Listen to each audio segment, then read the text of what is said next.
All right, I am here with Chris Villain. If you want to real quick introduce yourself for those of us who don't already know you. Yeah, what's up, you guys? My name is Chris Villain. I do a bunch of geeky stuff on the internet. It includes singing, cosplaying, just being a general nerd about things, and I am a new BFF of I here and one of my favorite people on the planet. Yeah, so I was mentioning earlier that I had the fortune of meeting Chris through a class that we did that's over now, and I'm really sad about it. Wait, I'm having withdrawals already though. I Isn't know. that weird? This morning I woke up and I was like, how do I feel? And I was like, I feel sad. Like, I don't even What's have my to breathe. high-low? Yeah, I don't know. Like, I don't even know. Oh my God. Yeah, it was such a good group too, and such a good class. So I'm hoping that once MCH figures out what, when he's over and teaching, I wanna try to catch some classes with him. Same. I'm like, I think I'm gonna take this next one off, but after that, I have to get back in because he's too good. Oh yeah. I love his little like morning wisdom like moments every day. I have so many notes that are just like little nuggets of like inspiration, and I don't know what I'm gonna do without my weekly MCH. I feel like I quote him all the time with my mom. My mom will say something and I'm like, what it literally happened today, and it was so funny. I was like, oh, MCH would be proud. It was one of his like, life is what happens when you make other plans kind of thing. Oh my God. We need to get like a quote list together and make just a couple of different MCH shirts. Oh yes. It's iconic. I need one that just says "Just Breathe," because Just Breathe. I feel like that would save me so many. I'm gonna write that on my mirror in the morning. Like, hell yeah. Oh my gosh.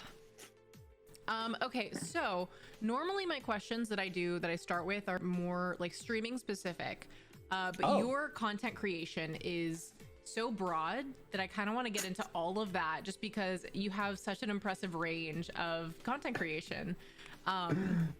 So where did you start with all of it? Yeah. First of all, thank you. I'm very happy to be here, and you're very sweet. Out of high school, I got hired to perform for the Disney parks. Okay. And I started doing singing shows there.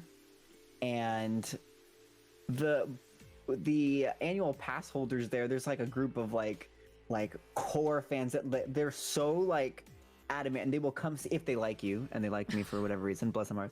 They will come and see you in like every show, and I'm like, dude, I love you guys. And so I had this like created this like weird little fan base within the parks, and they were so supportive of everything I did, and they actually suggested like, hey, you should like do YouTube videos or make videos online. And I was like, I mean, I'll do them if you guys will watch them. And they're like, yeah, do it. I was like, okay. So it started off as me kind of dressing up as Disney characters and singing Disney songs on YouTube, and just kind of gradually turned into like, I didn't realize I was cosplaying at the time because I didn't know what cosplay was. Yeah.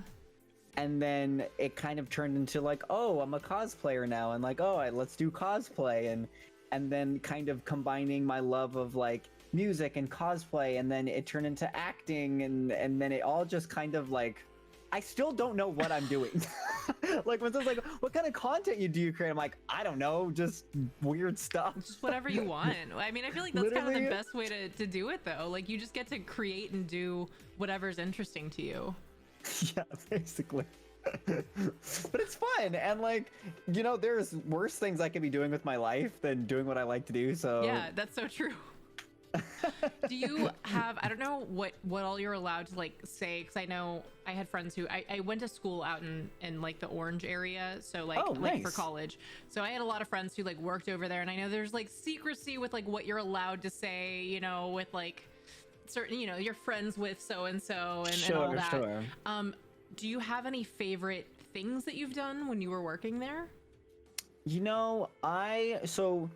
I perform in a lot of the, I'm trying to be careful with my words, because I think technically, so my job that I currently have there or had pre-pandemic is all union stuff. and it falls under like weird categories. So any character that I portrayed was not of Disney legacy or anything. They're usually part created. Okay. So there are a few shows that I do that I can talk about or have done that I can talk about. There's a show that I did right before the pandemic started called Disney Junior Dance Party. Okay. And if you're not familiar with it, it's on California Adventure Side. It's literally a rave for babies. It's like the best way. It's wild, and we have an area for the kids to dance that turns into like a mosh pit, and they're out there like, my God. It's chaos. And so my job is to come out there and kind of be one of the hosts of the show, and we sing songs from the Disney Junior channel, and it's literally we have like there's lasers, there's fog, we bring like it's wild. I've seen some crazy things go down in this show. We bring out like a camera into the audience for like the kids' faces, and they put them up on like this LED screen, so you just see like kids like being crazy. Oh my! You're running like a child rave, like a it's Disney literally a sanctioned rave. child rave. It's they won't say that, but that's what it is. Oh my God. Yeah, I've done that. And I've done I've worked there for longer than I'll care to admit. And over the years, I've got to do a bunch of incredible shows like that. And yeah, at the end of the day, I get to sing and dance for kids, and they pay me to do it. So it's pretty cool in my book. Did you know out of high school what you wanted to do? You know, even at like, I didn't get into like any kind of like entertainment in the sense of like theater or singing or dancing until like later in high school.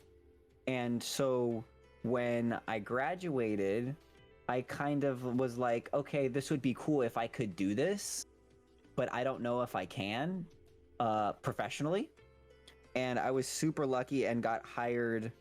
Like, I think I blew out the candles on like my 18th birthday, and like the next month I got hired, which was wild. That's insane. Because like it was insane because like, and I say this to this day, blessed casting over there, because like I was not qualified, prepared, or anything to do the job that they gave me. However, it was really nice because I'm somebody who learns better. Like, I have to physically like touch and do the thing to learn how to do it.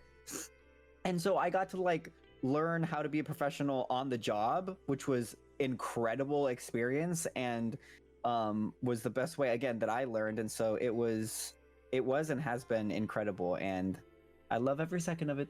Yeah, that's amazing. I feel like that also blows my mind too, just to know, because also how good you are, like that you didn't get into it until like later. Like I showed this clip on stream a while ago, your Barracuda clip, because literally when I watched it for the first time, I gasped. I was like, what? Like, because this is also like a little bit into knowing you. I had no idea. Like, you know, I think it popped up because we watched your self-tape the second week of you know, classes. Oh, sure. And then, like an ad played or something. So Kelsey said something about like, oh, you know, he's like a big deal because like an ad plays before his video kind of thing. And so like I clicked on your YouTube channel. I was like, hold up, this guy's like, he like, does stuff. And so then I was over on your Instagram and I was like, this person is like, you were already like a really cool person. You're like, you know, funny, easy to talk to, and like really humble. And so then the fact that you had this extensive, like also everything else beyond it blew my mind. Wow, thank you. Also, let me hype up my friend real quick. You guys, you didn't see her acting tapes and stuff, but like easily like top 2, I mean, with me and Kelsey, of course, top 3 actors in this class. You know, we're just like, she's incredible, talented, and all that stuff too. So, oh my God. I am infinitely impressed by you, and also your range, like even within the class, from what we got to see, like from Joe and you know, like personable and creepy to what was it, you know, Mr. Nygaard. That was, oh my God, that was hilarious. Thank you, friend. Every time you drop the heck. Oh heck, that was making me crazy, dude, I swear. Also, like, I didn't realize until after we finished that course, I was like, and I tweeted about this, I was like, somebody tell me why 4 out of the 6 weeks I played like a murderer for some reason. and then our teacher was like, yeah, you do that really well. And I'm like, what does that say about me as a person? Is that a compliment? Yeah, I'm like, what do I do with this information you just handed to me? Interesting. Okay. We're gonna sit on this and try not to internalize it. Exactly. And he's like, oh yeah, talk to your people and have them, let them audition for like psychos. I was like, thank let them know that you're exclusively interested in playing psychopaths. Cool. Yeah, let them know. Thanks, MCH. Oh my god. Yeah. I guess outside of working there, do you have any favorite projects that you've done or like kind of figured out independently? I think a big one for me, and for everybody watching that doesn't know me, I apologize in advance for anything you find on my YouTube channel. There was a video that me and my friend did, and it was like, I think before this video, it was all like, I'm just gonna set up a mic in my living room and it's gonna be like one take, nothing fancy. I'm just gonna sing a song. And this video that I'm talking about is the first time where I was like, okay, let's do like a music video. Like, let's do some production value, right? And it is a video of me singing Part of Your World from Little Mermaid. And naturally, I am in a full mermaid tail on the beach. Yes. As one does. And we were just like, this is gonna be hysterical. Like, this will be fun. We'll make like our family and friends laugh. Me and my friend who was filming it, I was like, it'll just be great. And we were just like messing around, trying to figure out like if we were trying to discuss like we could do like future videos and what they would look like. He's like, let's just do a test one. I was like, perfect, this will be great. Naturally, it goes like crazy viral and everybody sees it. And to this day, it is the most watched video I own. Like, really? Yeah, it has like humble brag, I think it has like 16 million views or something on YouTube. That's and like, I'm like, no, please stop. Like, I was watching the numbers climb. I was like, not this one. No, this is the first one. No, this is not the one. Please. Oh my god. And then like everything after that, like that was, I think that was really the start for me on like, oh, maybe I could like do social media as like a thing, you know? And then also the start of, so we're now going to be very careful about everything that we put out. Yeah. Because you never know. You never know what's going to blow up. Yeah, but I mean, regardless of my emotions attached to that, it's still one of my favorites just because it would like set the tone, you know? Yeah. And you didn't for expect a really it long either. Time. No, had no idea. And like, I had like, it was really like one of those random, I mean, this was years ago, so social media was different, but it was one of those things where I was like, I just went to bed and in the morning, my phone was like super blown. Oh my gosh. Oh no. He froze. I'll freeze too in the meantime. Nope. Send help. Am I back? You're back. You're back. You froze you froze for a bit. Fake. It's my internet's connection's apparently fake or something. It was no, I woke up and I had like emails from like news hubs and they're like, we need to interview you, and I was like, what? Oh my god. It was a mess. Don't Google it. I mean, yeah. But that's definitely been one of my faves. Oh my god. I went and browsed your YouTube channel, and there's such like the variety there is also just insane. And then I watched through a couple of the different, videos, and the production value is insane. Like, it's so good. Thank you. Yeah. I was really impressed. And like I said, I work it was with that a lot of moment where I very was talented like, people. Who is this? Who is Chris? Hello, nice to meet you. The really like, it was like a Hannah Montana moment.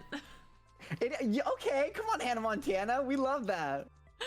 Oh my god. And yeah, I am Hadriel commented. He said, "Mans has pipes," and that was like one of those things. I was like, your range is insane.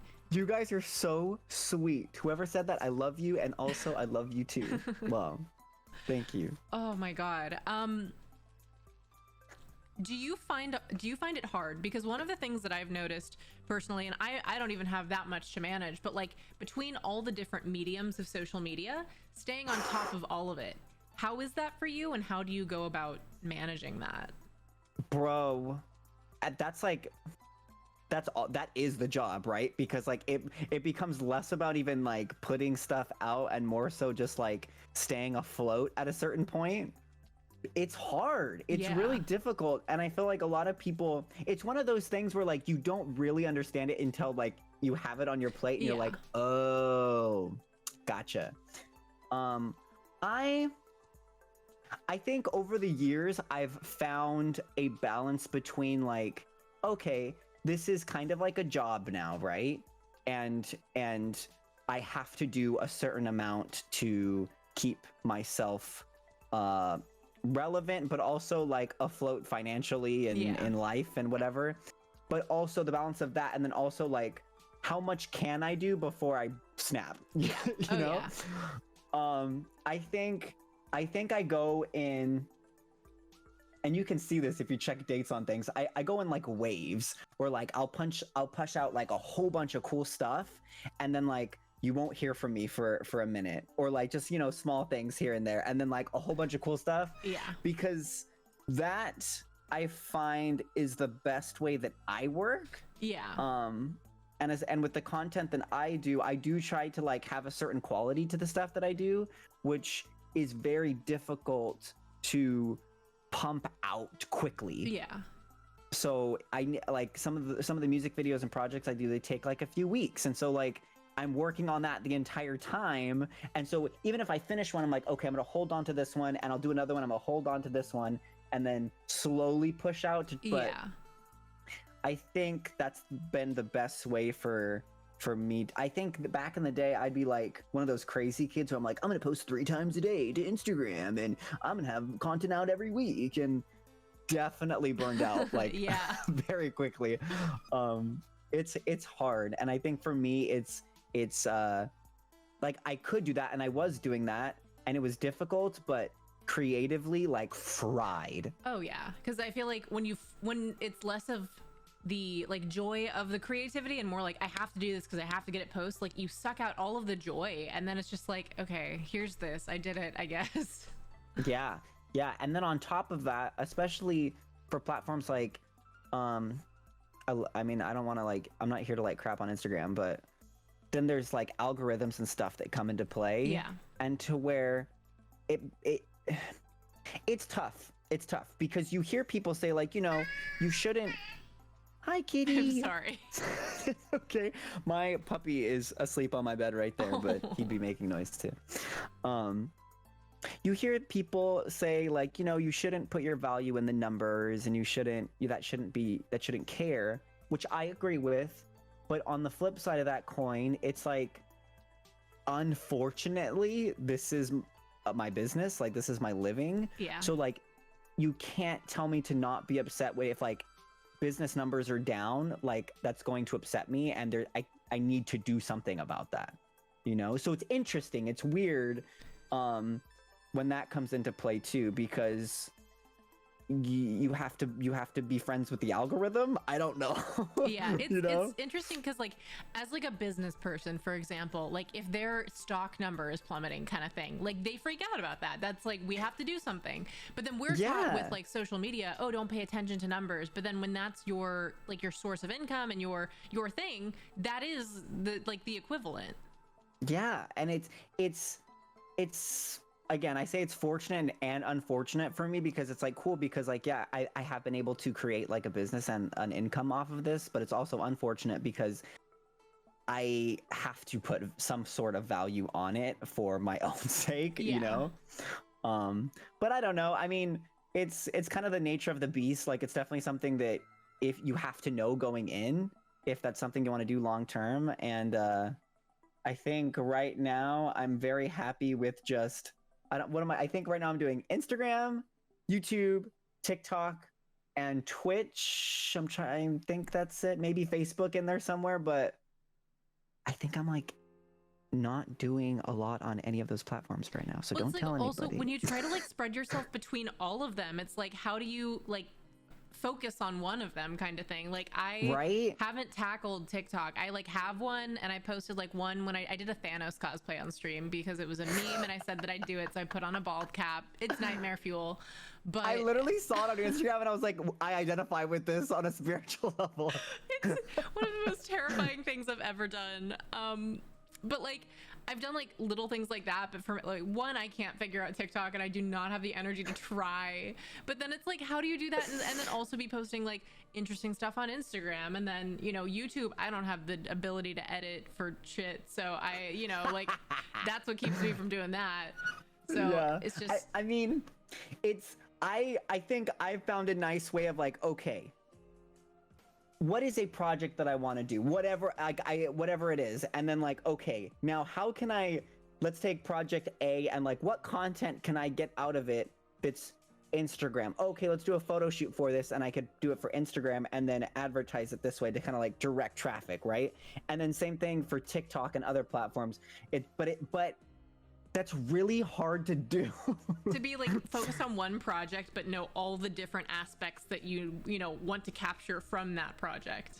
Yeah, there's definitely a correct way to do it, and I try to do that to the best of my ability, but there are a lot of people out there who like have it down to like a science, and I like bow in their presence. I'm like, that because that's the goal, is to just kind of like have like a firestorm of content and just let it all do its thing, you know? Oh my god, yeah. And then there are the people who like just have a full team to manage all of their, because yeah, it's do you I guess out of all of the platforms, do you have a favorite platform or one you prefer to like create your content for? It kind of shifts. I think like I remember when I first started out, it was definitely YouTube because I'm more like of a long form content kind of person, and that spoke to me, and I was having like some kind of success, which kind of drew me there as well. And then something called the adpocalypse happened back in the day on YouTube, and everything just went to trash. And so I was like, oh man. But fortunately at that time I started doing well or having more success on Instagram, and so I was like, oh okay, JK, this is I'm an Instagram kid now, you know. And so it kind of shifts. Right now I think my favorite platform is TikTok and YouTube, but me and TikTok right now are kind of like we're upset at each other right now, so we're not talking. But even so, I think TikTok and YouTube are my favorite. Yeah, I think the thing that's great about TikTok is like the potential for discoverability. Like it out of nowhere. My sister posted a video of kids cheering on someone shoveling, and it blew up. Like it blew up. It was the most random thing, and like bro, that can happen. That platform, like, it's scary. Like that the power that platform has is like kind of terrifying, because for the reasons that you said, but also like people in the music industry have been able to like people like Doja Cat and them. I'm like, you can't tell me that TikTok didn't hand you your career. You can't. Like, oh my god, you know like, what I mean? Popular songs grew like into popularity because of it, or songs like that have resurgence. Like there are certain times that like there are songs that like I haven't listened to ever, but the reason that I know them is like, oh my god, I heard them in that TikTok, you know? Yeah, and now they're on the radio. I'm like, wait, what? It's insane. It's crazy. It's crazy. I do enjoy it, but like my experience with it has been like it's just I'm like, we're not talking right now, me and TikTok, just because I'm jaded. You know what I mean? Just because like TikTok, how are you gonna make this video and all these videos do so well, and then this one I worked so hard on? Why not this one too, bruh? Yep, that's the other thing that I don't like is sometimes we'll put in like minimum effort into a video and it blows up, and then you put hours of time into one, like nothing. Yeah, and nothing ever happens, and that's what like it's like equally as much as it has potential, it's also like the potential for like really intense failure in that you put in so much work, so much energy for next to nothing. Oh yeah. It gets me crazy, but I mean, it's still really cool, and I think it's the most efficient social media platform right now.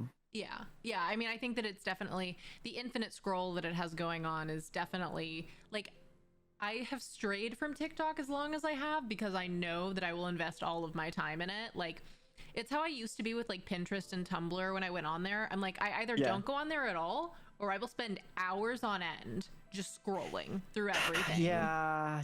TikTok's one of those. I remember the first time, like when it like, because my friend was on it, and she introduced me to it, and I would like gave it a glance. I was like, nah, it's not for me. But I remember when like it sunk its teeth into me, and I was like, oh no, this is bad. This is very bad. Because that's exactly what it does. You're like, oh, it's 5:57. All right, cool. I'm just gonna watch TikToks 1 a.m. What? Yeah. Next thing you know, you like check the time and like hours have passed, and you're like, I swear I've only watched like 5. Like literally 5, bro. Oh my god. It's crazy. Yeah. It's crazy. You should do it. You should do it. One of us. One of us. We'll see. My biggest thing also is like, 1, I have no ideas, and 2, it's either you have to be really creative or you copy something that someone else has done. And I feel weird just like I'm like, what do I bring to it? What do I Sure. I mean, here's half the issue. Half the issue is like you have to get it, and then you literally have to spend like 2 days just watching stuff to like understand it. Yeah. And then something in you will just click, and you'll be like, I have 12,000 ideas. All right, well, guys, I won't be around for the next 2 days. I'm gonna be on TikTok just watching everything. Nobody we apologize in advance. I will take full blame for this.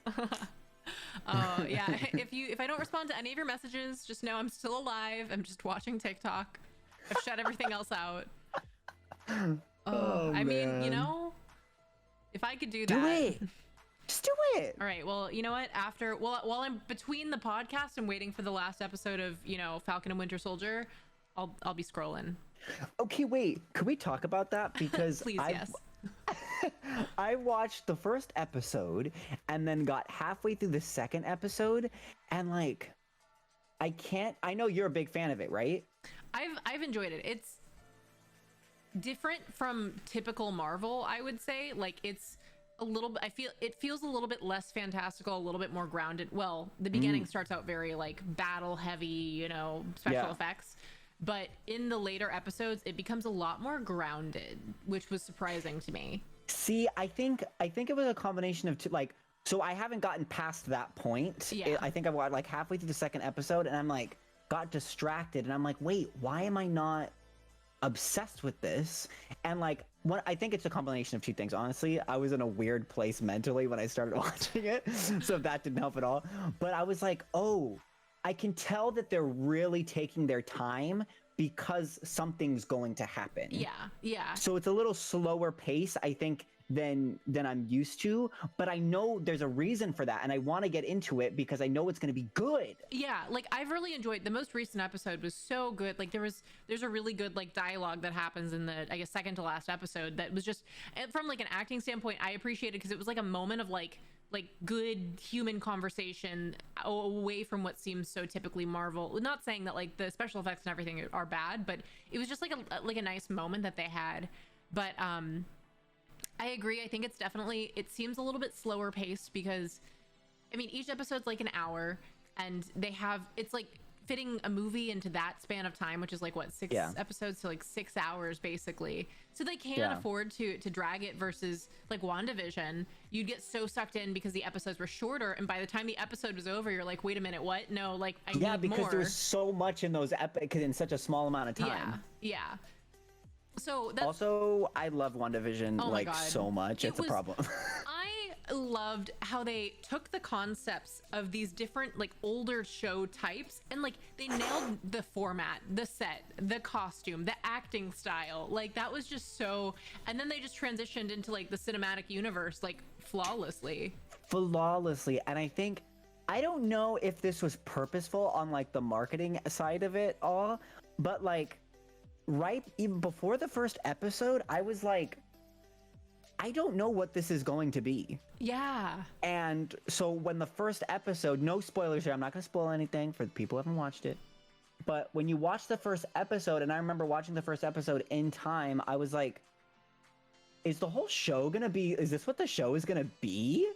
And they did like such an incredible job of like you said, like just, yeah, I got goosebumps just saying like, ooh, it was so good. It was so good. I loved it. Like that should be like, somebody needs to study that one day in like film school or something. Oh my gosh. So good. Like it was, I don't think I started watching until like the 4th episode came out or something. Cause I was like, oh, I don't know. Cause also like, I am so bad. I just like to binge. I like to watch everything all at once. And so then I wasn't going to watch it, but then spoilers were coming out. So I was like, okay, I have to watch it cause I don't want to get something spoiled for me. Yeah. And I just remember I was so confused in the first episode. I was like, this is MCU. Like this is part of the MCU. But then there were moments in that format where there's the moment where the boss is at the table, they're all eating dinner, and the boss is like, oh my gosh, and the camera angle switch and everything, and I was like, what the heck is going on? Like this I was is like, so where are we going? creepy. Where are we going? What's happening? And it's just that split second, and then everything goes back to normal, and it was such a good job at creating such a creepy, like, just with like the way that they like switched a shot, and like it got like the pauses were longer, and like the format change, I guess. Oh my god, dude. So this is now a WandaVision stan stream. Yeah, in exactly. case you're wondering. I'm obsessed. But anyway, not to derail us, I want to get into Winter Soldier, but I need to sit down and do it. Yeah. It's one of those. I found myself frustrated a lot. I watched through it. So I watched through the Netflix Marvel shows, which I really loved, really enjoyed. But it's the same kind of thing a little bit where I feel like it's just some of the characters make me so angry that I like I'm sitting there just like I yell a lot sometimes when I watch shows where I'll be like, this dick, like bro, if you don't think I'm like standing on couches and like my mom asks me like, is everything okay? I'm like flipping out, then think again, because I'm one of those people. There's literally moments where I'll turn and be like, what? Like just like so over dramatic, like unnecessary, but it's like one of those where I'm like, I need to know what's going on right now. Oh my god. Me watching anime is screaming the entire time, freaking out. Okay, I have to ask because I'm still the absolute worst and have not yet gotten into anime. So I ask anyone who mentions that they watch anime what their favorite is. Oh, I just started sweating. Hold on. This is the moment that this is the moment that feeds my life source. I have somebody who's never watched anime before, and I get to tell them, okay, wow. Okay, here's the thing. Now, knowing that you like Marvel, because you do. Yes. My Hero Academia is a must. Okay. Right off the top. One, because it's like very relevant right now. It's very like mainstream. So like to dive into the culture is like, that's a good one. Two, I'm taking notes. Please. Two, it's literally, I'm not spoiling anything. The concept of this anime is like superhero high school. I think I've heard of it. You definitely have. And once you like look it up, you're going to be like, "Oh, it's this one. I've like seen pictures of this." Okay. It's like as if the Avengers were in high school together and learning how to use their powers. Interesting. It's so good. It's so good. Like, is it still happening or has it? Yeah. Okay. Yeah. So right now, actually, season 5 just started like a few weeks ago. Okay, gotcha. And they're real, like, they're 20-minute episodes. They're real quick. You can knock out the first 4 seasons like probably in like 2 weeks. Easy. Okay. Oh yeah. I'm a seasoned binge watcher. then cut that in half. You can probably knock it out in like a week. But it's like, I don't know. I'm always here for like an underdog story, and like also when you watch this, me and the lead character are same boy. Like we are the same exact person. I'm gonna have it in my mind now too. I'll be like, that's Chris. It's just, he's like this guy who's like, I can do anything, and then like spends half of everything like crying about it. Like, so it's me. No. Oh my that's God. a good one. You got to watch that one. I would say, do you like Do you like things that are like gory or like? I mean, I don't mind gore. Actually, I've been watching Invincible on Amazon Prime, I guess, and it's Okay. a lot gorier than I expect. It's also like animated. I can't remember. Oh, the you were writer. talking about this in class the other day. Stephen Yen, Sandra Oh, J.K. Simmons. Okay. They all voice characters on it. It's got like a star-studded cast. The joke is, some of my friends in the Discord were talking. They spent all their budget on the actors because even the small characters, like small characters in the show, are like big name actors. Like what is it, Mahershala Ali's? Like he's in 2 episodes or something. Like smaller characters, but star-studded cast. I love that. But it's good. Gory but good. Because a lot of the good animes that like I consider really good are like super dark, like, and very bloody and kind of crazy. I just finished an anime called Attack on Titan. That I've heard a lot about. I've heard that one isn't it just ending, or it's just ending. They're in their final season. Gotcha. And they are just ending, but it's just like it's a combination of so many things. Obviously the animation is great, obviously the characters and like the logistics of like the voice acting and like everything's great, it's beautiful, but the way that they've crafted this story is wild. Like I was having a conversation about it with a friend earlier today, where there's another anime that I'm going to give you right after this, and then we can move on to talking about something else, because I'll take up all the time talking about this. You can talk as much as you want on it. It's like become one of the like best written animes that I think I've seen, which is like, I like hesitate to give it that stamp of approval, but I'm like, I can't not say that though, because it's so good.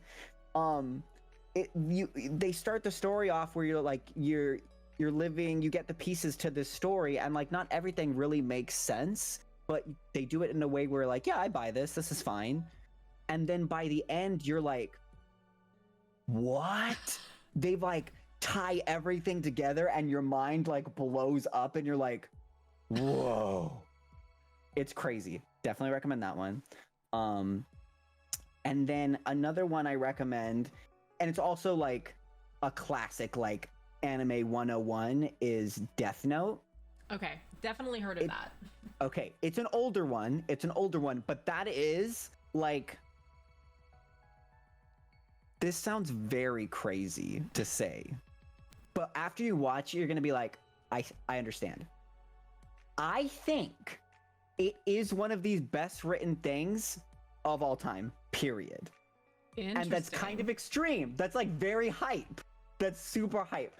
But like, watch it, and I will be fully open to understand if you think otherwise. Okay. But when I watched it, I like could not compute. I was like, what? It's just crazy, bro. And that was a good one too, because it's short. I think it's only 2 seasons, and you can like bang it out and it's done. Okay, gotcha. All right, well, I'll have to watch it, and afterwards I will hit you up and be like, all right, let's have a nice discussion about all the nuances. Yes. And both Attack on Titan and Death Note are like kind of bloody, kind of. Okay. Attack on Titan in particular, like even points where I was watching it, I was like, I need to pause and like breathe, because this is a lot. It's very dark. Yeah, just as a warning, you know. Okay. It's good. I watched what was it? The Boys, also on Amazon. That yeah. Talk about gore. I love The Boys. It's good. But don't watch the live action Death Note. Just ignore that. Okay. No, ignore that completely. Like it doesn't exist. It always is interesting to me when something that's a cartoon they go to make a live action of, because I feel like there's a lot you can do in cartoon that you lose in like a live action. So yeah, I've seen it done well only once, and it was with another anime called Tokyo Ghoul, which you should probably also write down. But that live action, and people in the chat hype me up if you think I'm wrong. That live action was like phenomenal. So good. Now I have to check out that and the live action just to see if it sorry. holds up. It's okay. It's I'm okay. sorry. You made the mistake of bringing up anime, and I'm not gonna shut up. Well, now I have a ton of suggestions, which is good because I'm always looking for new stuff to watch and good new stuff to binge. So yes, because I think I'm caught up on all the stuff that I've been watching now. So I'm like, all right, what do I do next? You're gonna be an anime like queen in the next like I can feel it already. I can feel it. I've been waiting. You know, when I was a lot younger, I watched Sailor Moon a little bit, but then classic. So like, there's like the child part of me that used to. The seed is there. The seed has been planted. The seed has been planted. It's been waiting all this time just for a little bit of watering and. Me over here with like a full dam of water. All right, let me just like pours in all the water overnight. It's like a giant tree. Yeah, I'm ready. Yeah. I'm ready. This metaphor. Yes. Cultivating the anime inside. Yes, please. Okay, let's see. I keep a list of questions. Also, just a disclaimer for anyone in chat, if you have questions, you can post them in chat and my mods will put them in a Discord page that I have just to consolidate them to ask our wonderful guest. I literally forgot you were live streaming this right now. I thought we were just talking. My God. Honestly, that's a best case scenario for me. Like that's what I want from the podcast is just to be able to hang out and talk about whatever you're excited about too, because that's what's exciting to see in my opinion. Yes. Like, I don't know much about anime, but your hypeness about anime makes me want to get into it. I'm like high key sweating. I really am. We started talking about anime and I lost it. Oh my God. Let's see. Okay. One of the questions from my mod says, when spelling bananas, do you think the song at full speed in your head or slower so you can just spell it? Do you know that? BANANAS. That's the exact speed I think of that. Yep, and yes, okay. I do. Yeah. Good. Let's see. Dom asked, what is your forever food? If you could only have one food for the rest of your life.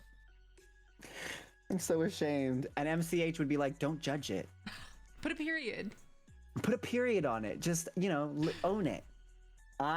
We don't know each other well enough for this to make sense. But after this, we'll have reached a bond that, we have not previously reached.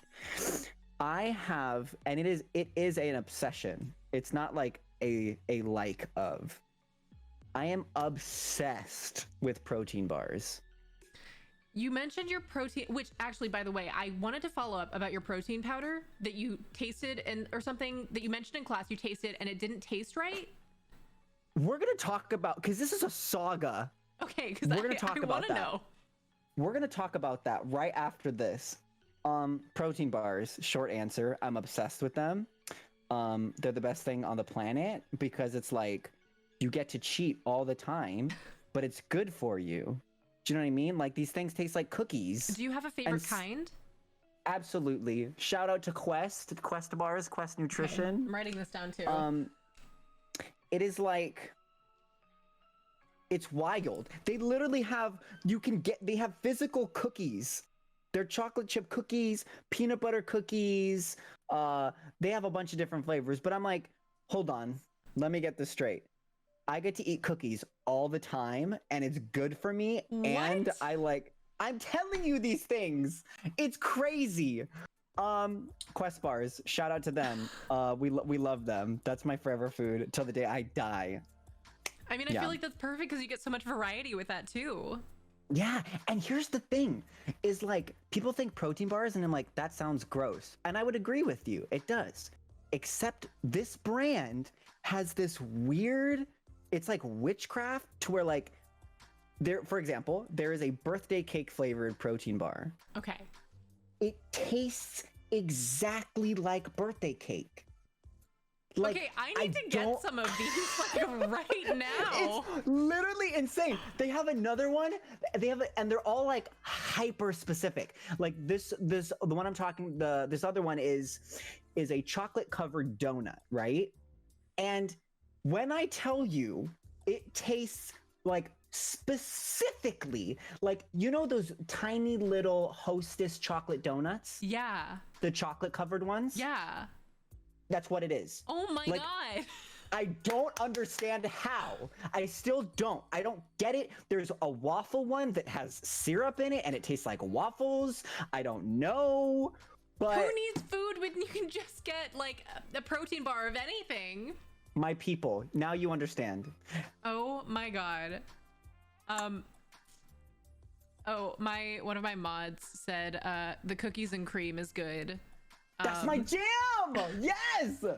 Yes. They got s'mores. They got apple fritter. Oh my God.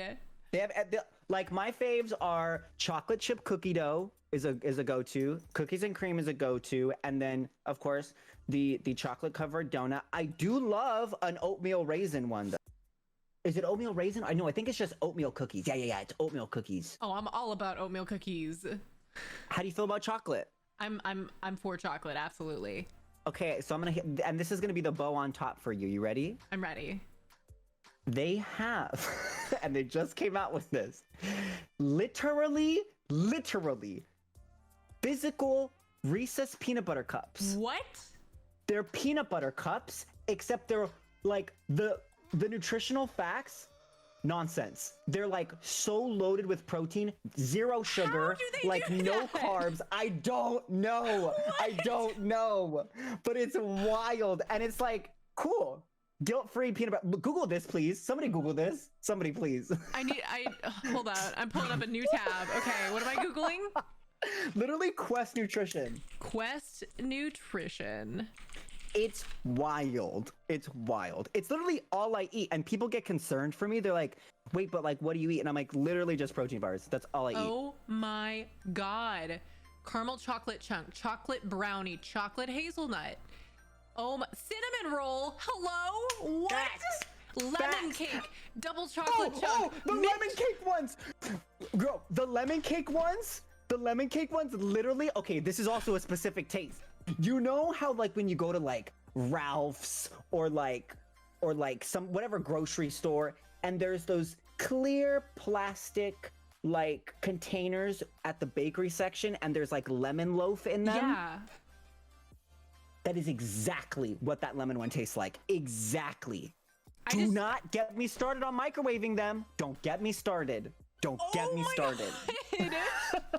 I see mocha chocolate chip. Oh my God. They're on Amazon. That's all I'm saying. Okay, guys. So after stream, if you want to check out my Amazon wish list. Hi. Yes. Blast it, bro. Oh my God. I'm really. Ooh.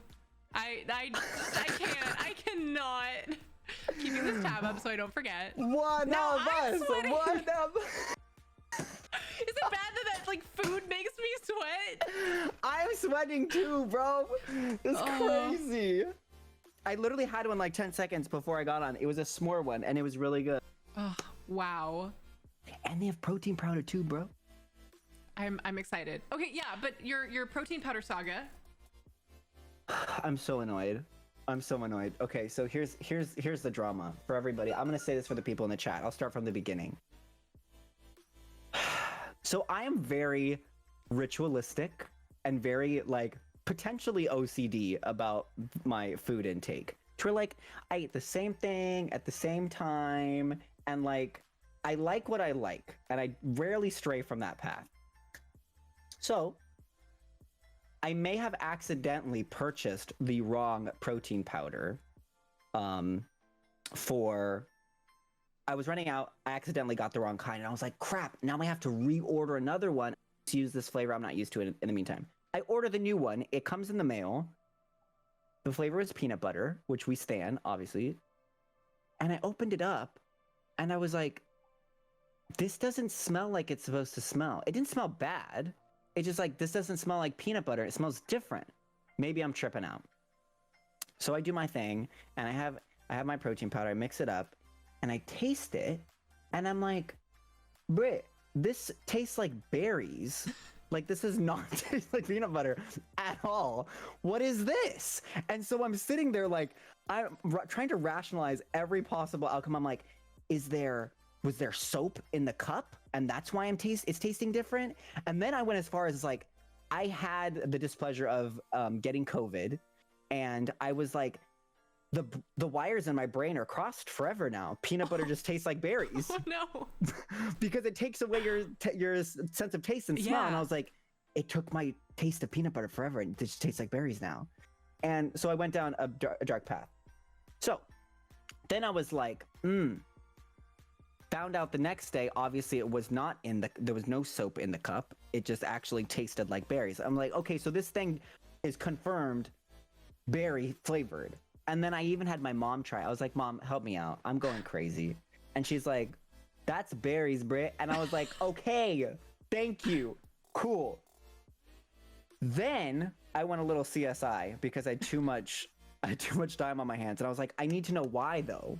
Why? So I went on their website and I was like, I know there's a powder that's berry flavored on here. And sure enough, I found it. And it was another powder. So now I'm like, Britt, you guys mixed this or mislabeled it, or like some accidentally fell into something happened. This tastes like berries. I don't like it. I called them. This is how crazy I am. I called like the customer service number in like fine print on the bottom of the thing. Never answered. They're closed because of the pandemic. I'm livid. And you know what's the worst part? The flavor, something about it I can't explain. That berry flavor, which by the way is pretty good. It's nice. I like it.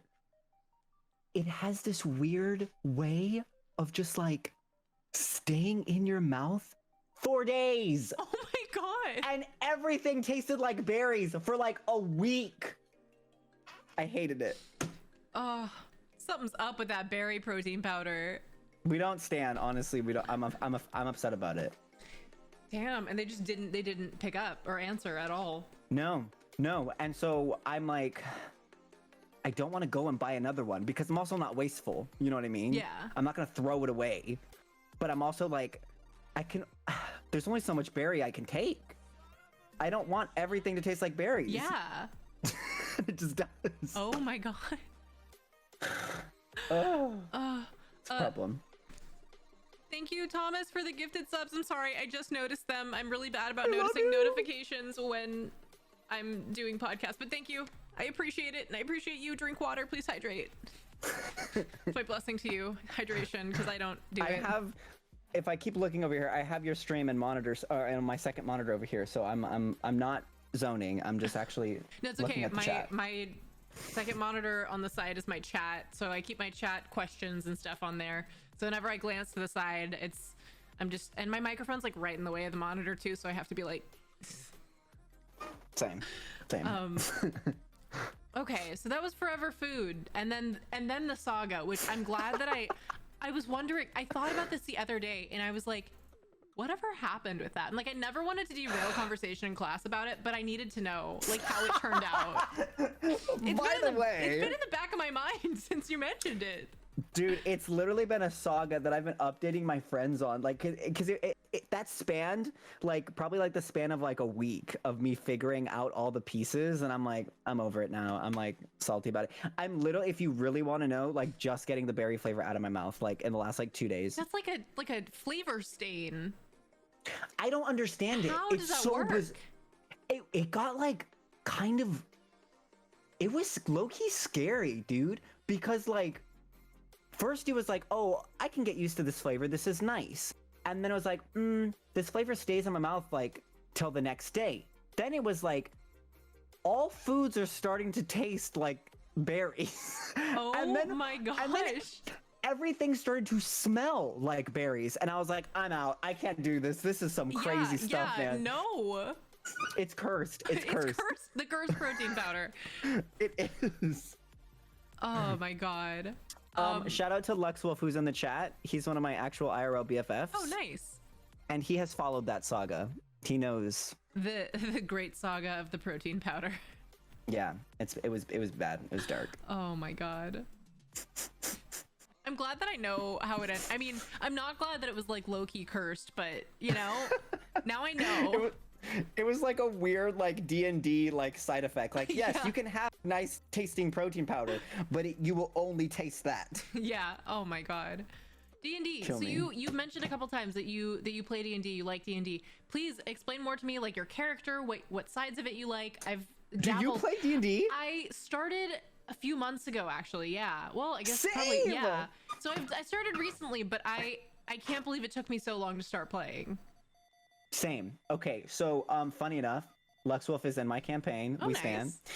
stand. Okay, so I am a moon elf wizard in my Okay. campaign.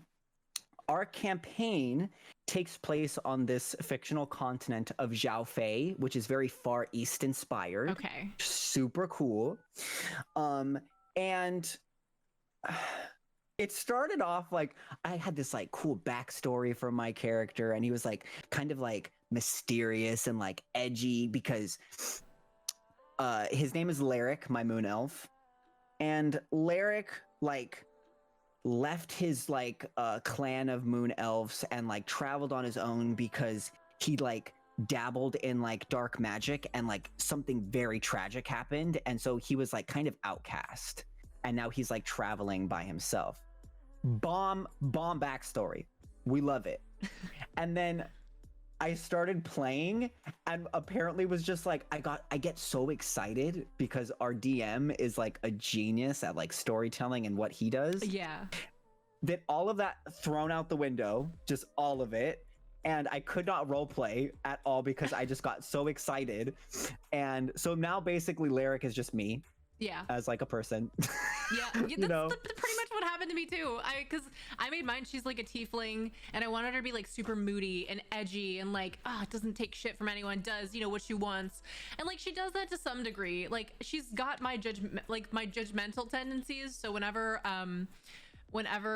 we've got a dragonborn in our group and a, I can't remember, dwarf, who they're chaotic. They get into every fight. They fight everything. And there's a an elf, and she and I are like we are the magic users, and we're the voices of reason. So basically they run off, almost get themselves killed. I almost die because I don't have great armor class.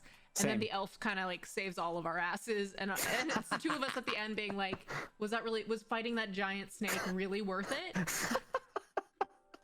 This is like literally us, because so I have kind of a crazy, I guess, campaign, because it's myself, Luxwolf, who's in the chat, and then also I think I saw him earlier, John Chaos, who's in the chat, and I'm a moon elf.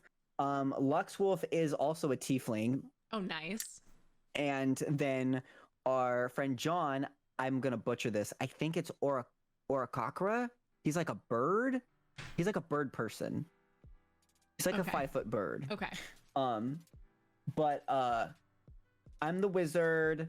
Our tiefling is like a custom class that our DM created called a demon hunter, I think. Oh.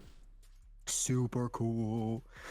And the bird boy is a monk, but our DM is like, he really should be like a professional DM. Like, he needs to be paid to do this because he's too good. Shout out to Teacup, we love you. He runs like several campaigns, and so right now in our campaign, he was able to literally avenger this situation to where something crazy was happening in our campaign, and we needed this certain sword to kill somebody, but it wasn't on our continent. So we found this like we found this spirit god who teleported us to the continent that it was on, but we didn't know that this continent was a place where one of his other sessions was taking place, and so our campaigns crossed, and so then our D&D, he brought 2 D&D groups together. Oh my god! It was wild, bro. And so he gave us like, coincidentally, like that group was trying to kill somebody who just so happened to have the sword that we needed. And so we're like Avengered and like had the same common goal. Oh, and it was so cool. Oh my god, that is amazing. It was wild. And so then we spent the last like 3 or 4 weeks. So instead of a 3-person D&D group, we now had a 6-person D&D group. and we got to like spend those like few weeks like playing with these new people that were friends of friends of friends, you know. And the last session we had to part ways for the first time, and oh no, he froze again. We'll hold on to this moment of sentiment. But a good D&D. it was like kind of dramatic. Oh, You're back. You had to part ways gosh. is where I last heard. and like me freezing, it was kind of dramatic. It was kind of emotional. It really was. But so cool. I'm now literally look right here. Love it. Like I'm such a nerd now, and I'm obsessed with it. I need to learn more about it because I want to put more time into creating a character and creating the backstory and all of the details that go into it, and also understanding, you know, all the components. Because my the DM that I've been playing with he's amazing. He, you know, has set everything up, and like I have so much respect for DMs because it's so much to do. All DMs are incredible. Like period. Yeah, like I don't know how you manage it, but it's one of those like I need to do more research and kind of figure it out. But we haven't played in a little bit because as things have gotten back from the pandemic, it's been a little crazy. You know, people going back to work. But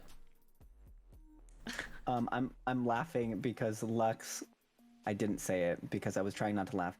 That spirit god that sent us over to the other continent, he was described to us as like a very beautiful, like tall, elegant man with like long robes and like really pretty hair, and like was just fabulous. Like was described to us as fabulous.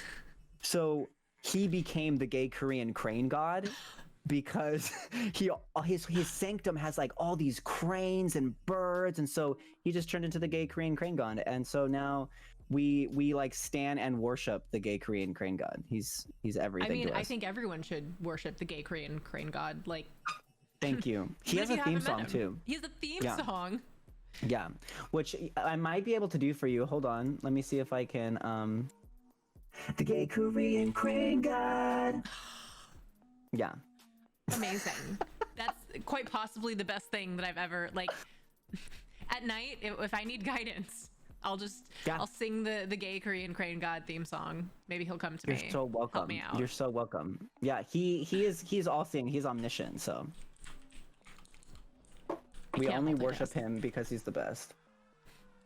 I mean, sounds like it. I mean, if you've got birds, an elegant, fabulous like beard and general essence, like I'm all about that. Our DM sent us a picture, and he was like, he was beautiful. Like, he cannot be denied. He's the gay Korean crane god. Oh yeah. Yeah. Amazing. Yeah. I was just thinking about D&D is wild. D&D is wild, and I cannot believe it took so long to get into it. Let's see. Checking out chat. Unleash the force of the force of nature that is baby Chris is a question. Oh no. Frozen again. Did you hear? You just hear gay crane. Can you hear me? I can hear you, yes. Okay. Baby Chris is a force of nature, and I don't know if you're ready for him, to be honest. We could do it. We could do this right here and right now. I mean, you know what? I think it's time. There at some point it's gotta happen. So you're not wrong. You're not wrong. Okay, so just gonna warn you, Baby Chris is he's a lot, and he also has a lot of opinions. Okay. He's a different entity. I am not Baby Chris. Okay. Baby Chris is another entity, and I can go get him. I'm gonna go get him for, and he won't stay long because he's too crazy, and I don't want to overwhelm you. Well, we'll start with small doses. There we go. Okay, so we're just gonna go ahead and What's up, guys? How's it going? Oh my god. Hi, Aya. You're my best friend ever. Okay. Hi, Aya's chat. Hello. Wow. Why do I feel like this is literally you as a child, though? It literally is. It's me. What's it like being a super cool streamer, Aya, on Twitch? Because I also am a super cool streamer. What? I was just talking about what's it like being like a super cool streamer. Oh, I see. I don't know. If I find a super cool streamer, I will let you know. Don't be crazy! Well, anyway, I'm gonna leave because I'm here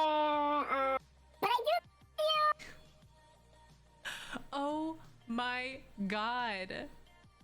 It's a problem. It's a problem. That is insane. I also like the thing that blew my mind is like I literally feel like it was you as a I feel like that was you as a child. Bro, I have baby pictures and it's identical. It's terrifying.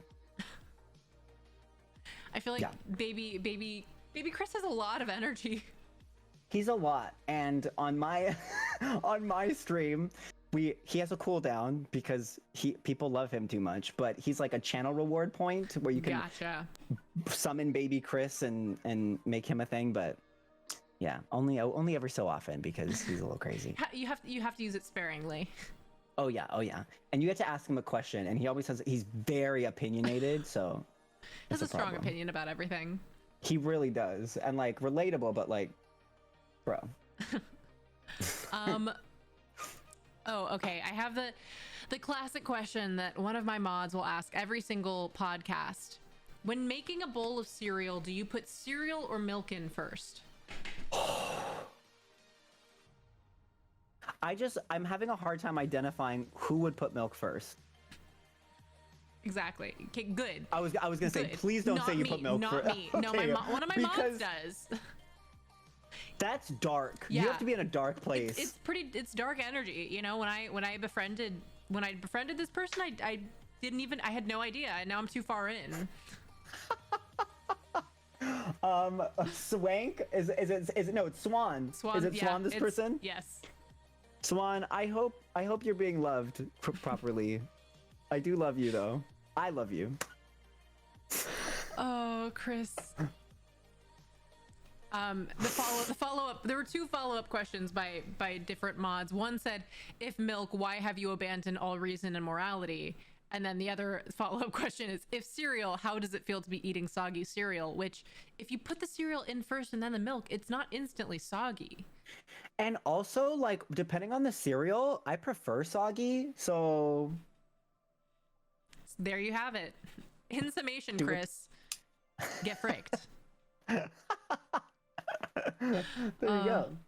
One of my mods asked, I love the hoodie, where can I cop it? Hi. So shout out to my friend John Chaos who got it for me. You guys are gonna laugh. I think it was like a Facebook ad, low key. I would believe. I feel like Facebook has they've gotten also better at targeted ads. Yeah. It's nice, but it's also not like cotton. It's kind of that like silky-ish. Yeah. It's that, but also like it's a vibe, dude. It's so cool. We got gym badges over here. That's nice. Yeah. Full Nintendo. Yeah, I think this is supposed to be like Kodak, but it says like Pikachu. Yeah. Yeah. I like that. I do enjoy it. It's poppin'. Thank you for whoever complimented that.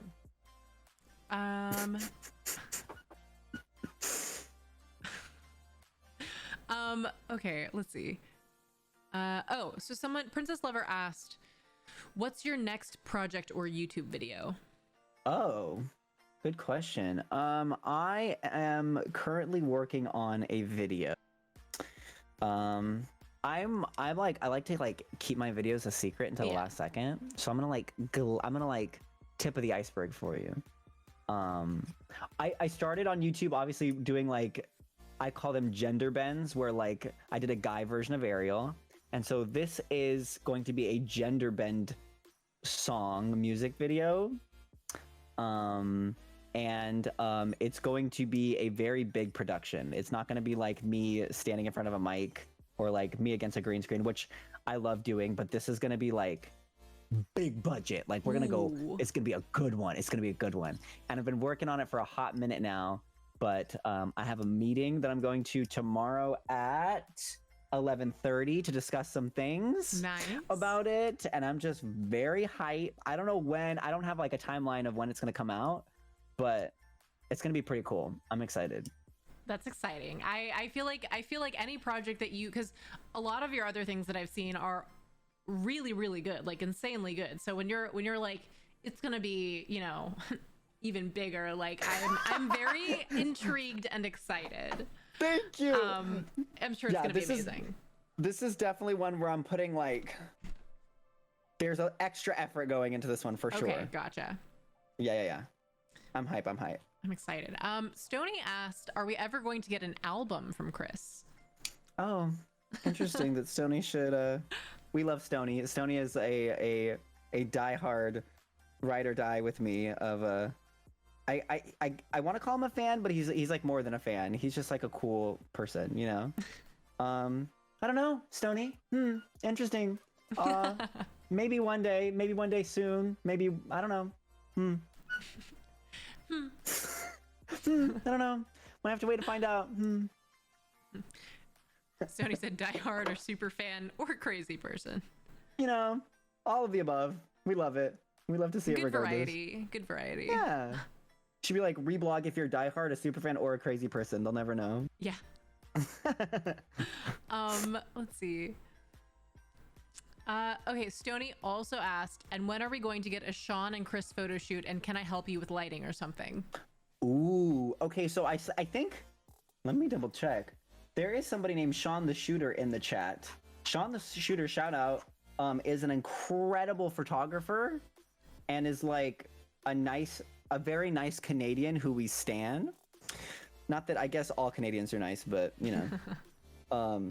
Sean has been trying to get me to go out to Canada to do a photo shoot with him, but I don't know. I mean, hopefully soon. Are we okay to travel to Canada right now?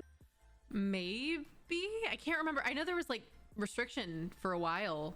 Yeah. I don't know. Cowboy, you would know, right? No. Borders are still closed, I guess. I feel like they might be allowed to come here, but we're not allowed to go there. Honestly, we shouldn't be allowed to go anywhere. Yeah, like, we're too crazy. We need to keep it contained. Yeah, we need to like just not. In class, when Charlotte was like Australian supremacy and everything, and I was like, honestly, but I couldn't argue that. I'm an American, so we're not at the top of the food chain at all. We're trash. No ground to stand on. Borders are still closed unless you have citizenship / residence in Canada and US. You can't. Oh, okay. So you have to like. Okay. Yeah. Gotcha. Yeah. Man, I need to travel more. I feel like I haven't been anywhere. I went to Ireland once, which was really cool. It was like for a convention, and then I've been to Spain a few times because my dad's side of the family's from Spain. Okay, gotcha. But other than that, like I really haven't been like anywhere, and I want to go places. What if you could pick one place to travel, like right now? Where would you go? Japan. Yes. Easy. And I would never come back. I would literally just never come back. I haven't been there, but I know I wouldn't come back. I would just. Oh my god. I would just stay there. I went. It was what? After freshman year of high school, I went with my family because my grandma was born and raised in Japan, and oh my god, it's amazing. From the food to the culture to just everything. Like there's still so much that I didn't get to see, and I want to just go. I mean, I don't speak. I want to learn the language and then go so that I can communicate better. But it's, sure. It's just good. like. It's like the motherland. Like it calls to me. You know what I mean? Yeah. Definitely Japan. I also really want to go to Australia because I feel like that'd be hype. Yeah.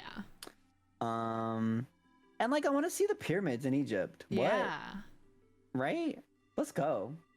I feel like there's so many things to see. Like I feel like it's such a like cliche thing to say, but like the world is so big, and I feel like I've seen so little of it. Same. I'm like, dude, there's like, it stresses me out. I live in Orange County in California, and in Orange County, it's very much like the vibe is like people go to high school here, they live their whole lives here, they get married here, like because we have everything. It's like a little bubble. Yeah. You don't need to leave. Yeah. But like it stresses me out where I'm like, you guys, this planet is huge. Like we have to get out. We have to go see some stuff. Now. We have to go. You know, and like people spend their whole lives here because they're just happy. I'm like, that's great. Bless you, Lancelot. He's being super cute over there. Is your dog's name Lancelot? Sir Lancelot. Let me see actually. He's in the blue, but he's laying on his back right there. Yeah. He's a mini husky. Oh my god, I I love. Huskies are beautiful. So mini husky, is that just like a husky but small? That's a dumb question, but Give me 2 seconds, then he's gonna come on here. Oh my God, I promise you. yes. But I'm just gonna get him. Hold on.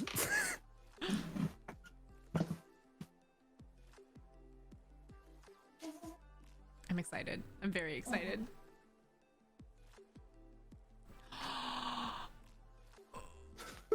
Oh my gosh. Where's my earphone? This is Sir Lancelot. Oh my He's goodness. my puppy. He is best boy. He's also very camera shy. He doesn't like being in front of the camera for some reason. But he is the most cuddly boy. He's so beautiful. Thank oh you. my goodness.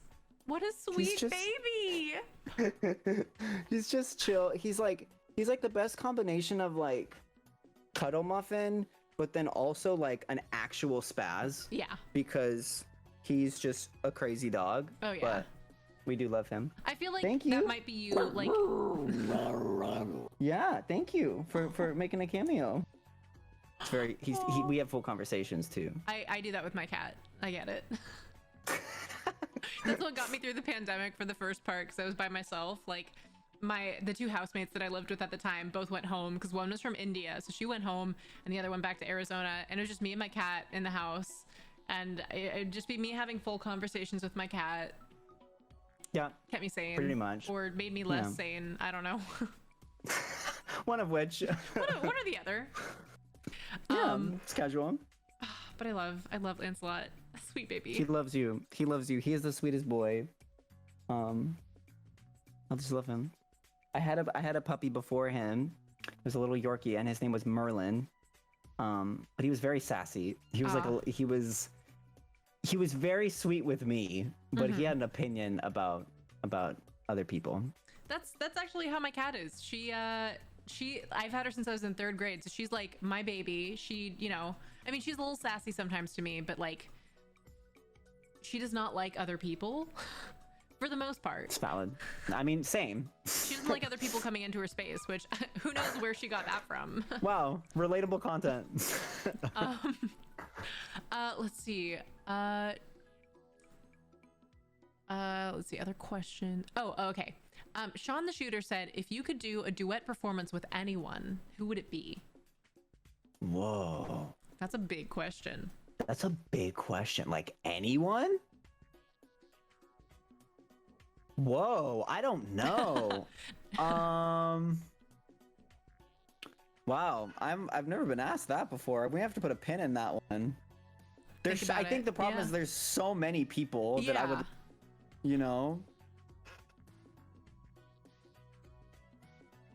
Jeez, I don't know, man. You know what? Catch me doing a duet with Billie Eilish. Who said that? Ooh, that would be good. That'd be a flex. We'd love that. Billie Eilish would be cool. This is random, but like Eminem ? I don't know what that collab looks like. Yeah, what would that be? I don't know what that collab is. It could be really cool though. It's one of those like. It could be cool. It could be cool. We could throw some. Who else can we throw in there? Let's throw Lady Gaga in there. Let's throw. So we're just amassing as much talent. I mean, and you're on that level. So it's like. Shut up. Yeah. I will end this call right now. And Hugh Jackman. Duh. Oh my God. Yeah. Yeah. Wow. Let's manifest that. Yeah. Putting that energy into the universe today. Oh my gosh. Let's see. Princess Lover asked, if you could do one cosplay, what would it be, and who's your favorite cosplay that you have already done? Ooh. I think my favorite cosplays I've done. I'm selfish, so I'm gonna pick my top 3. Go for it. Yeah. Beast Boy from Teen Titans is one of my faves. And if Stoney is still here, I know he has these links like on hold because he's crazy and we love that. Beast Boy, Iceman is I don't want to say it's my favorite, but like it may be my favorite. And then a guy version of Harley Quinn. Okay. Called Charlie Quinn. Nice. And that's one of my faves, I think. I like it. And what would the other? It was, and then it was, what would I cosplay? Yeah. What do you want to do? I've never done like a full-fledged like Nightcrawler. Okay. And I feel from X-Men, and I feel like I really want to do that. That could be cool. Yeah, one day. What's your cosplay process? Like, what's the process like for you when you assemble the costume? Like, how do you go about getting all of it? I feel like I find myself drawn to characters that I cosplay because we have like similar personality traits. Yeah. To an extent. Either that or I like really just like the aesthetic of that character. And I usually start with like, am I going to buy this cosplay or am I going to make this cosplay? Yeah. Because there's nothing wrong with either, really. But a lot of the stuff like just doesn't exist, obviously. So if it's something that I have to make, I'm lucky to where the LA fabric district is like close by and bomb. So I'll go there with some friends who are like, or by myself, whatever. And we pick out the fabrics, and then you have to find like, go to Joann's or some kind of fabric store and get like a pattern that's either similar to or is what you need. Yeah, then you got to cut everything out and you got to sew it together. And granted, as a cosplayer, or for cosplayers watching, that all happens in like the span of like 3 days because the con's like on the 4th day and you waited till the last minute and you just have to throw it together. Yeah, and then makeup is something completely else. But I don't know. I think some people really enjoy the process of like creating the cosplay and like, finding the fabric and like what's gonna be best and all that. I hate all that. I hate it. I really do.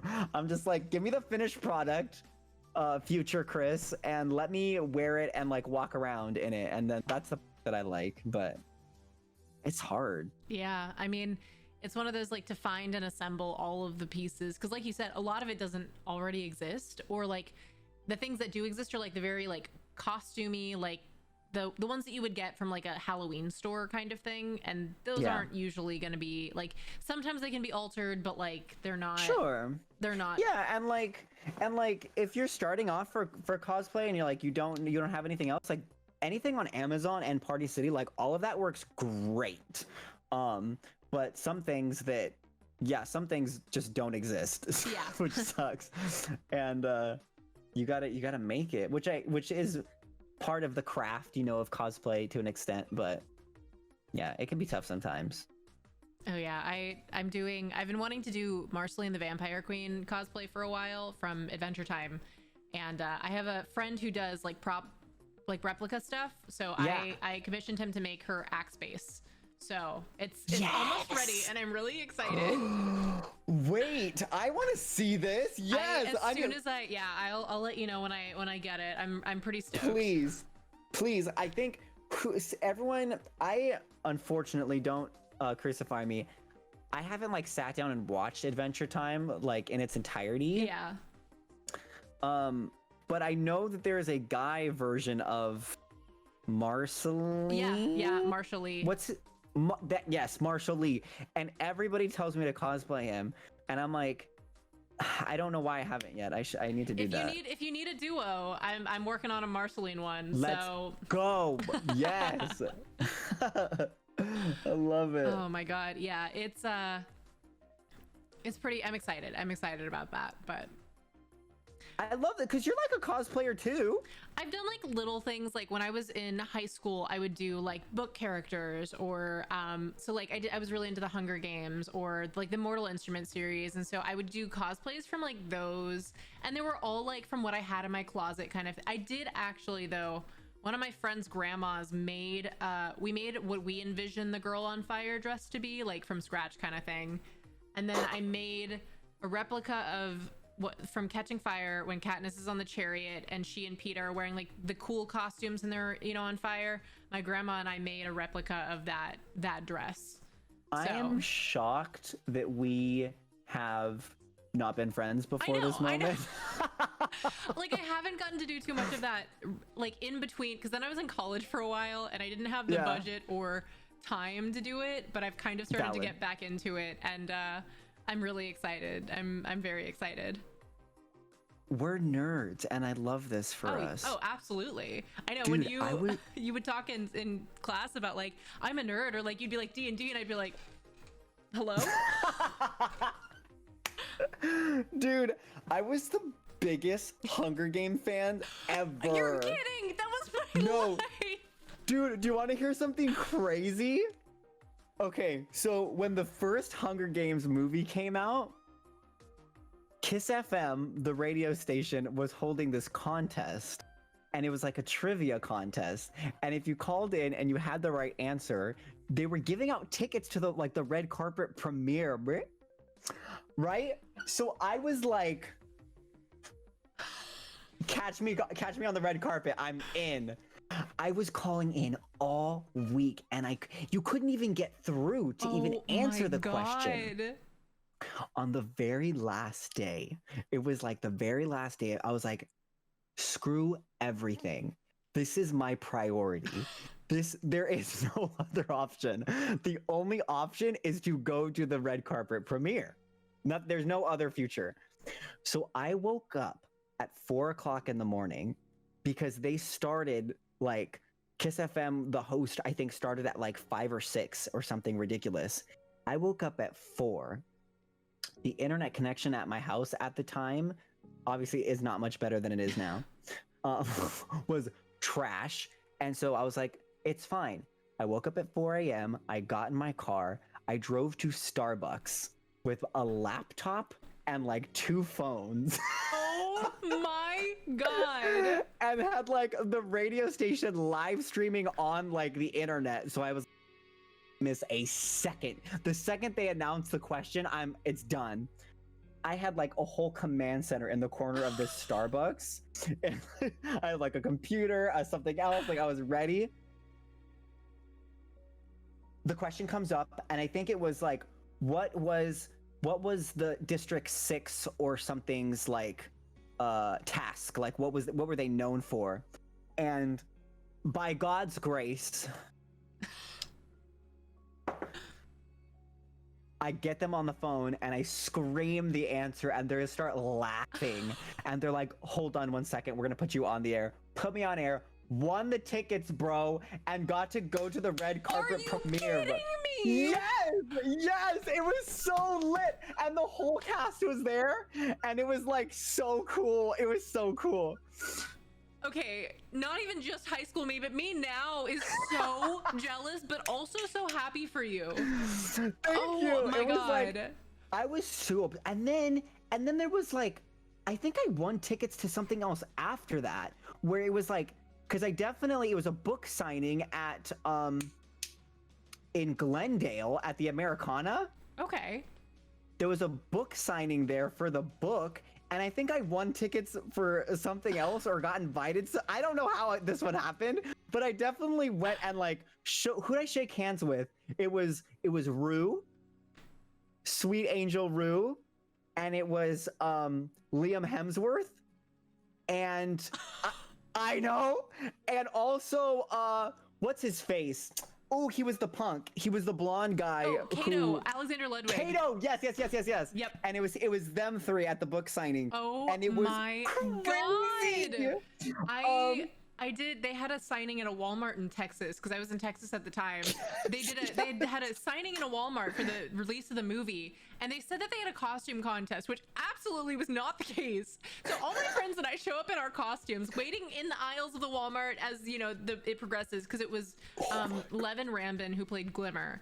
She was there doing the signing. We all showed up in costume, and we waited, you know, for a while, because we had to wait in line to like the signing or whatever. But a bunch of people took pictures of us, not even like with us. They took pictures of us. So random people have pictures of my friends and I in Hunger Games gear on their phones. So that's a power move for you. Yeah, it was like, yeah, we're here, we're fans. Yes. You guys are just plebes. Like, yeah, fake fans over here. This is a line for cool people. Thank you. It was sick. It was definitely like a highlight of like that year. and also like everyone was so nice.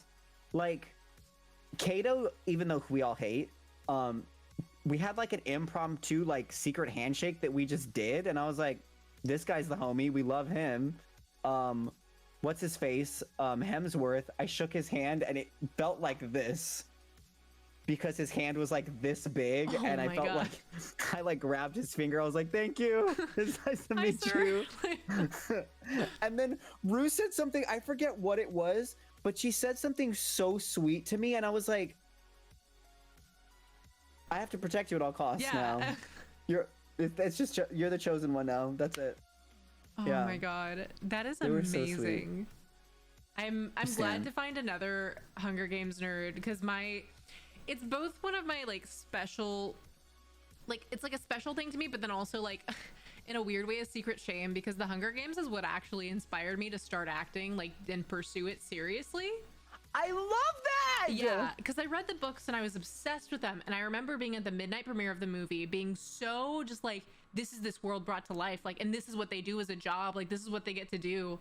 And I was so just like in awe of it, and like I did theater and stuff before that, but like it was when that clicked, like I could do this as a career kind of thing. And so that's why I decided to start acting. Bro, that's so funny, because I think I had already started working at Disney at the time when that movie came out. Yes, I had. I just started working there, and I went to see the movie, and I was like, it's decided. I'm gonna be in the second one, or that, I don't know, there's no other scenario. And so my crazy ass like wrote all these like top tier agencies like cover letters.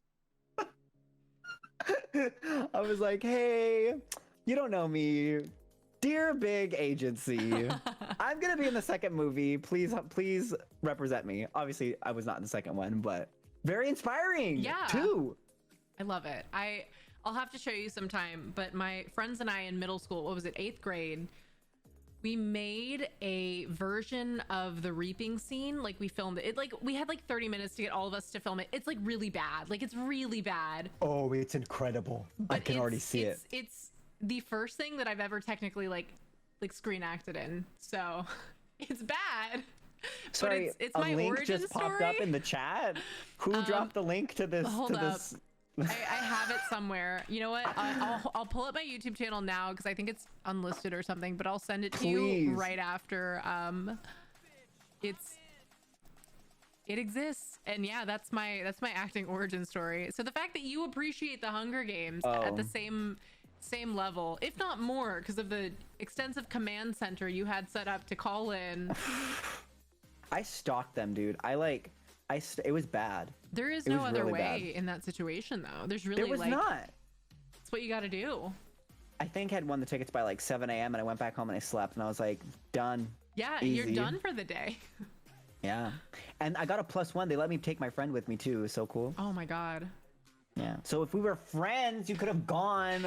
Damn. It's funny because I was born in California, but then my parents moved to Texas for work. So I was in Laguna Niguel originally, and then nice. And then they moved, and then I was in Texas, but now I'm back. So good. So basically, when are we gonna hang out? Hello. I'm fully vaccinated. Let's go. I'm like close to a week out from my last vaccination. Okay. Sick. Yeah. Let me know. I'm down. Let's see what other questions I missed. Someone asked, what is your favorite animated series? If I don't say Pokemon, then like I'm fake. But like Pokemon's more of a lifestyle than it is an animated series. So we're just gonna classify that as, we're just gonna not say Pokemon. It changes, but I think it's My Hero Academia right now, dude. I really do. I might have to just start that, like ASAP. Dude, it's low-key really good. It's fire. That's the one he said the main character is like you, right? We're literally the same person. Okay, good. It's me with green hair. Okay, yeah. All right. So like, what, Beast Boy you? Literally Beast Boy me. Yeah. Let's see. Fieldman asked, Is there a piece of animated media, TV show or movie that everyone should watch at least once? Whoa.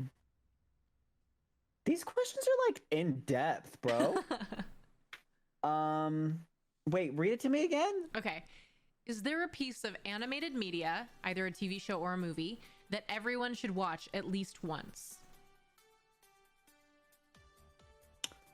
I want to say, my mind is just randomly telling you guys to say Toy Story, which I think is important. But I think there's something else here that I'm not saying that I need to be saying. Something with like more of a like life lesson, you know? It's probably, I don't know. What would you say? I don't even know. It's like one of those questions whenever someone's like, what's this one most important thing? Then everything that I know suddenly disappears from my mind. Yeah, that's literally what just happened to me right now.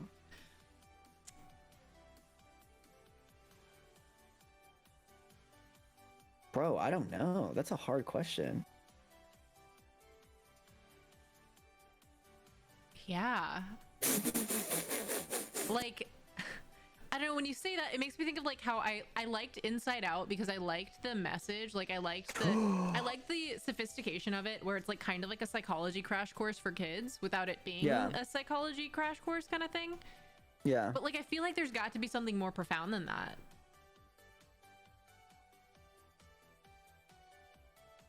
I don't know. Oh no, he's frozen. I wasn't sure if he was just really intensely thinking. Fake, bring me back. You're back. You have returned. Okay, good. I feel like there's one that I know it exists, but it's like it's an animated feature that has like a really good like message to it. I'm just not thinking about it. A random like animated thing that wrecked me emotionally. The Good Dinosaur destroyed my I haven't seen it. It's animated beautifully, but I sobbed. Like I absolutely like heavy sobbed. It's very sad. Do you want to know what broke my soul? Like at its core? Coco. I haven't watched that. Okay, I know that it's gonna wreck me, and I cannot. Bro, literally, you know this is serious because I'm not screaming. My voice is not raised. This is really serious though.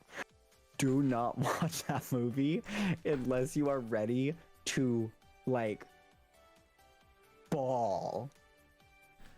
Ooh, I see. It just makes me think of how, like, Moana wrecked me because all the stuff with her grandma, and I think I watched it. I hadn't even lost my grandma yet, and like I was just. Oh, so you can't watch Coco. I was gonna say Coco's gonna. From what I've heard. Just don't watch it. Honestly, do yourself a favor. Just don't watch it, because like it will take. It took my soul, which is very delicate as is, and it just. If this Pikachu puppet was my soul, it just like. And then chucked it, yeeted it, Brit. Oh no! Yeah, no, It's Sorry, like I've heard that it's really good, but it's also like the problem is it's so good. It's so good and it's so well animated and it's just so good. Period. That like they did exactly what they were trying to do and it hurts. It hurts a lot. Yeah. I'm gonna have I've actually cried more retroactively watching some of the Disney movies than I did when I watched them the first time. Like Lilo and Stitch, once I got older and rewatched it, the scene with Lilo and Nani in the hammock and she's singing to Lilo because they're gonna get separated.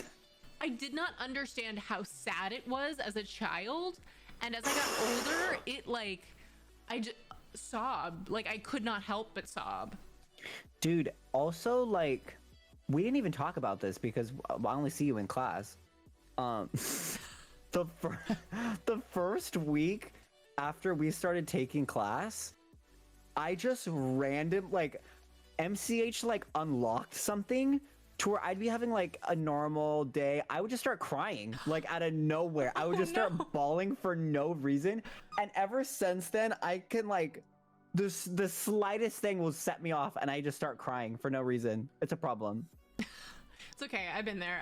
There are certain days that I just like I'll drop something and just start crying, and it'll turn into like I can't do anything right. Me.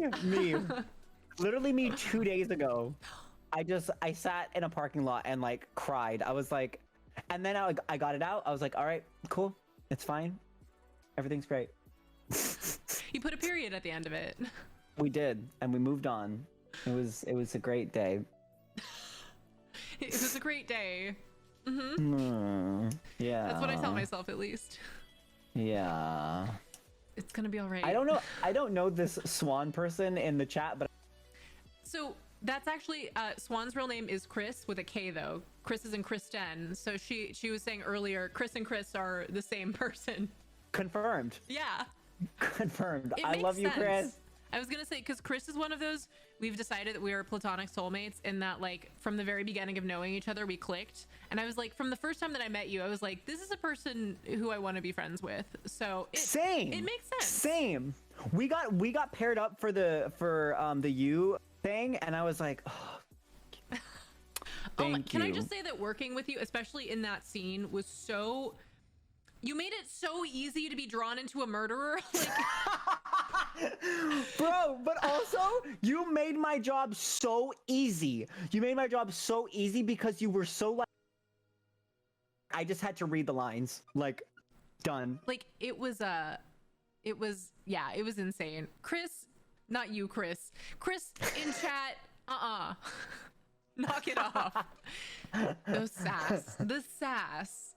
But yeah, we love it. I mean, mods have to be sassy. It's in the description. It's absolutely, honestly, like most of the people who I have as my mods came in and not like made fun of me, but kind of. And I was like, good. We're gonna mod you. I like you. You're gonna stick around. I'll put you in a position of authority. Oh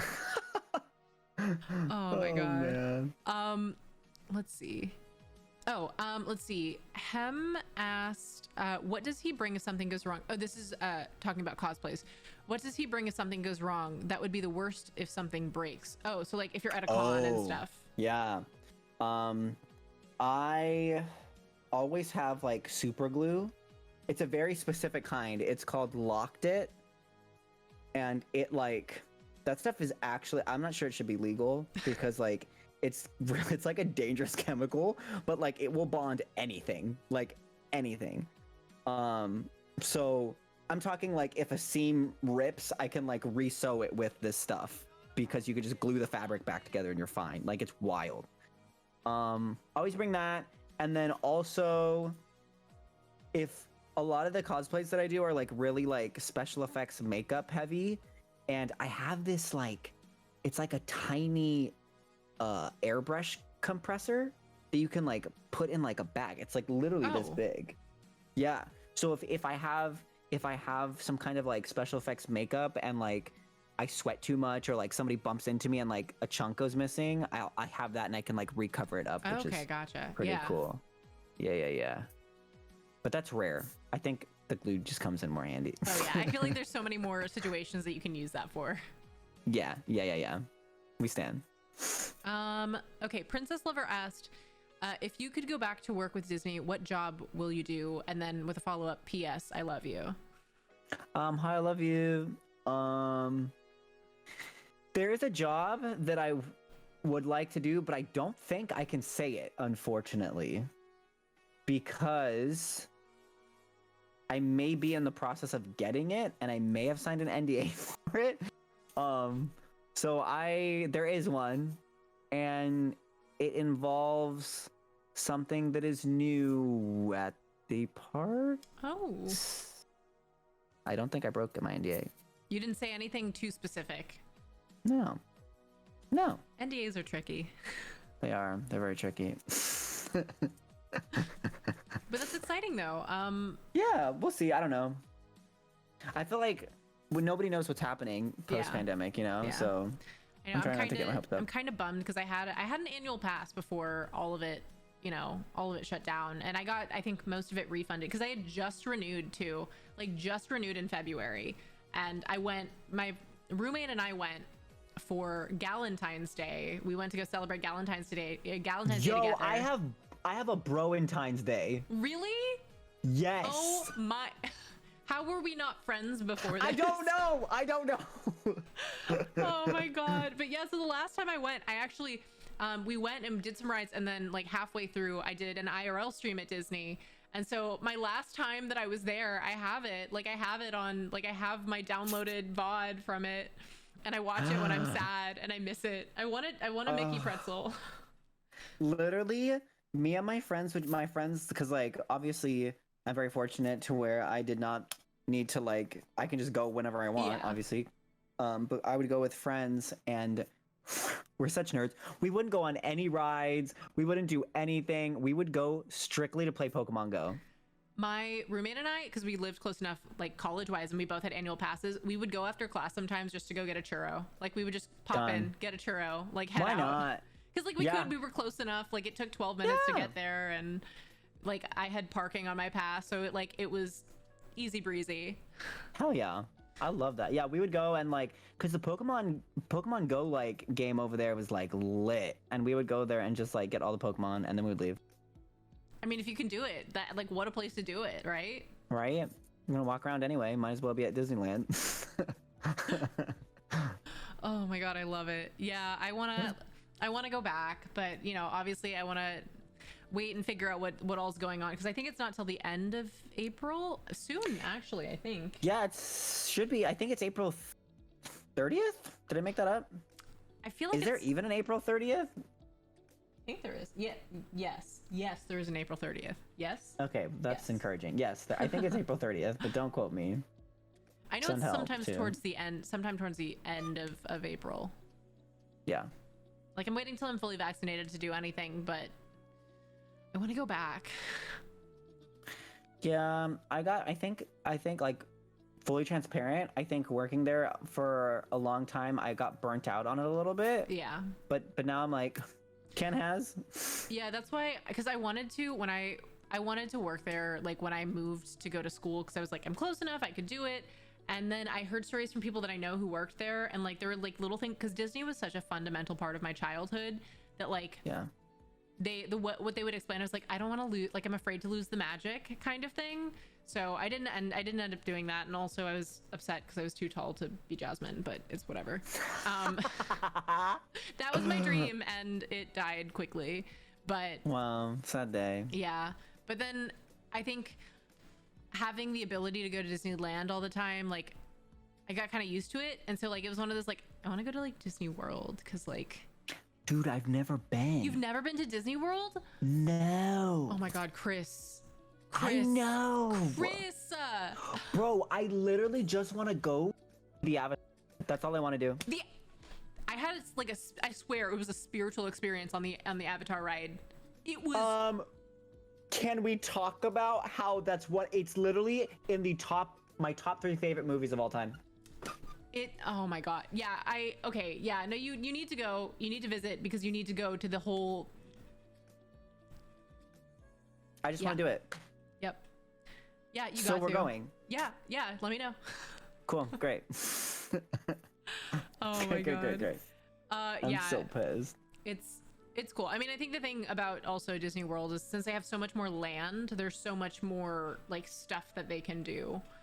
Yeah, and like different like immersive experiences, and but yeah, that was something that my family used to do when we were like younger. It was like my brother, sister, parents, and I we'd go to Disney, and there are pictures of us dancing around Epcot or whatever. I love that. I think I have. Oh yeah, Fieldman asked, what was childhood Chris's favorite video game? Literally any of the Pokemon games on Game Boy. Like my first one was Pokemon Yellow on Game Boy Color, and I was obsessed with it. There was something called a Game Shark for Game Boy Color, where it was like if you put your game in the Game Shark and then you put the Game Shark in the Game Boy Color, you could do like cheat codes. Okay, I had one of those for the DS. Okay, sick. So tragic. I put it in, and I just wanted, there was this code that let your Pikachu learn Surf, which is like a water type move, which is wild type of That's all I wanted. And so me being a child, I was like, yes, yes, yes, yes, yes, yes, yes. And I just went through and I clicked yes on everything. And I didn't realize that it said, like, press yes if you want to erase the game and start fresh. Oh no. Wiped, bro. I cried for a week. Like, it, and I, like, couldn't even pick my game back up because, like, I bonded with those pixels inside that game. Yeah. Like, that Pikachu was real, bro. And I killed him. Do you know what I mean? That's a heavy burden to carry. It was so bad. It was so bad. But yeah, I would say Pokemon Yellow, probably my fave. Or like Pokemon Snap. Did you play Pokemon Snap? I don't think I did. Pokemon Snap was on N64. Okay. Or Pokemon League. Whoa, so many Pokemon games. I hate Pokemon. I'm not a fan of Pokemon at all. Yeah, no, never. What was that phone case again? Oh yeah, hold on. Actually, I'm getting a call right now. Hold on. Oh, JK, it's fine. Oh wait, I need to put my AirPods in. Hold. Were you playing with your magic bubble thing? Oh, you mean this? Please do the thing. Ah, yes. Ladies and gentlemen, as you see in front of you, just a bunch of rings, normal rings. They're metal, and they have a nice little color on them too, right? Now, when you put the rings in your hand, and you wave your hand over like this, you can just magically, bing! Bro, magic. I just love this so much. I'm very easily amused, I guess, but it's... As am I. Like, you can We just love it. smush it and... Yeah, you can just smush it, play with it, make it a thing, and then you just squish it back. And then also, oh, this is my favorite. You ready? You put it on your arm. Oh, it's not gonna do it. This sweatshirt. This is so fake. You're gonna embarrass me, bro. Okay, yes. Did you see it? Look, and you can like, come on, man. Not in front of my friends. You can like put it on your other wrist, and it like runs down and does like this cool thing. It's crazy. It's crazy. I would, if I had one of those, I wouldn't do anything else besides play with it, I don't think. It's literally like my fidget object. I just sit here and kind of mess around with it. A classic. Okay, let me just see. I don't think there are any other chat questions right at the moment. I have a question for you. Oh, okay. Where'd you get that bomb neon sign? What? There's actually a command in chat, ! sign. It'll take you to the Etsy shop. It was a graduation gift from my mom. Actually, because this is in the days that... I'm stealing this. Oh, Thank you. Whoever dropped that Yeah, command, I'm taking it. That's a link. I mean, they're all over Etsy. If that shop doesn't work for you, like kind of thing, like there are tons of different shops on Etsy, and you can get a custom neon sign. Pretty sick. Highly recommend. I like it a lot. Bro, I just want one that says villain so bad. Yeah, that would definitely. Yeah, yes. Wow. Okay, I'm leaving. So you're gonna leave the quest tab open, and I'm gonna leave this tab open. Seems like a fair trade. Fair trade. I love that. Ooh, and they're in Temecula. Okay, sick. That's close. Fieldman asked, "Does Chris have a question for chat?"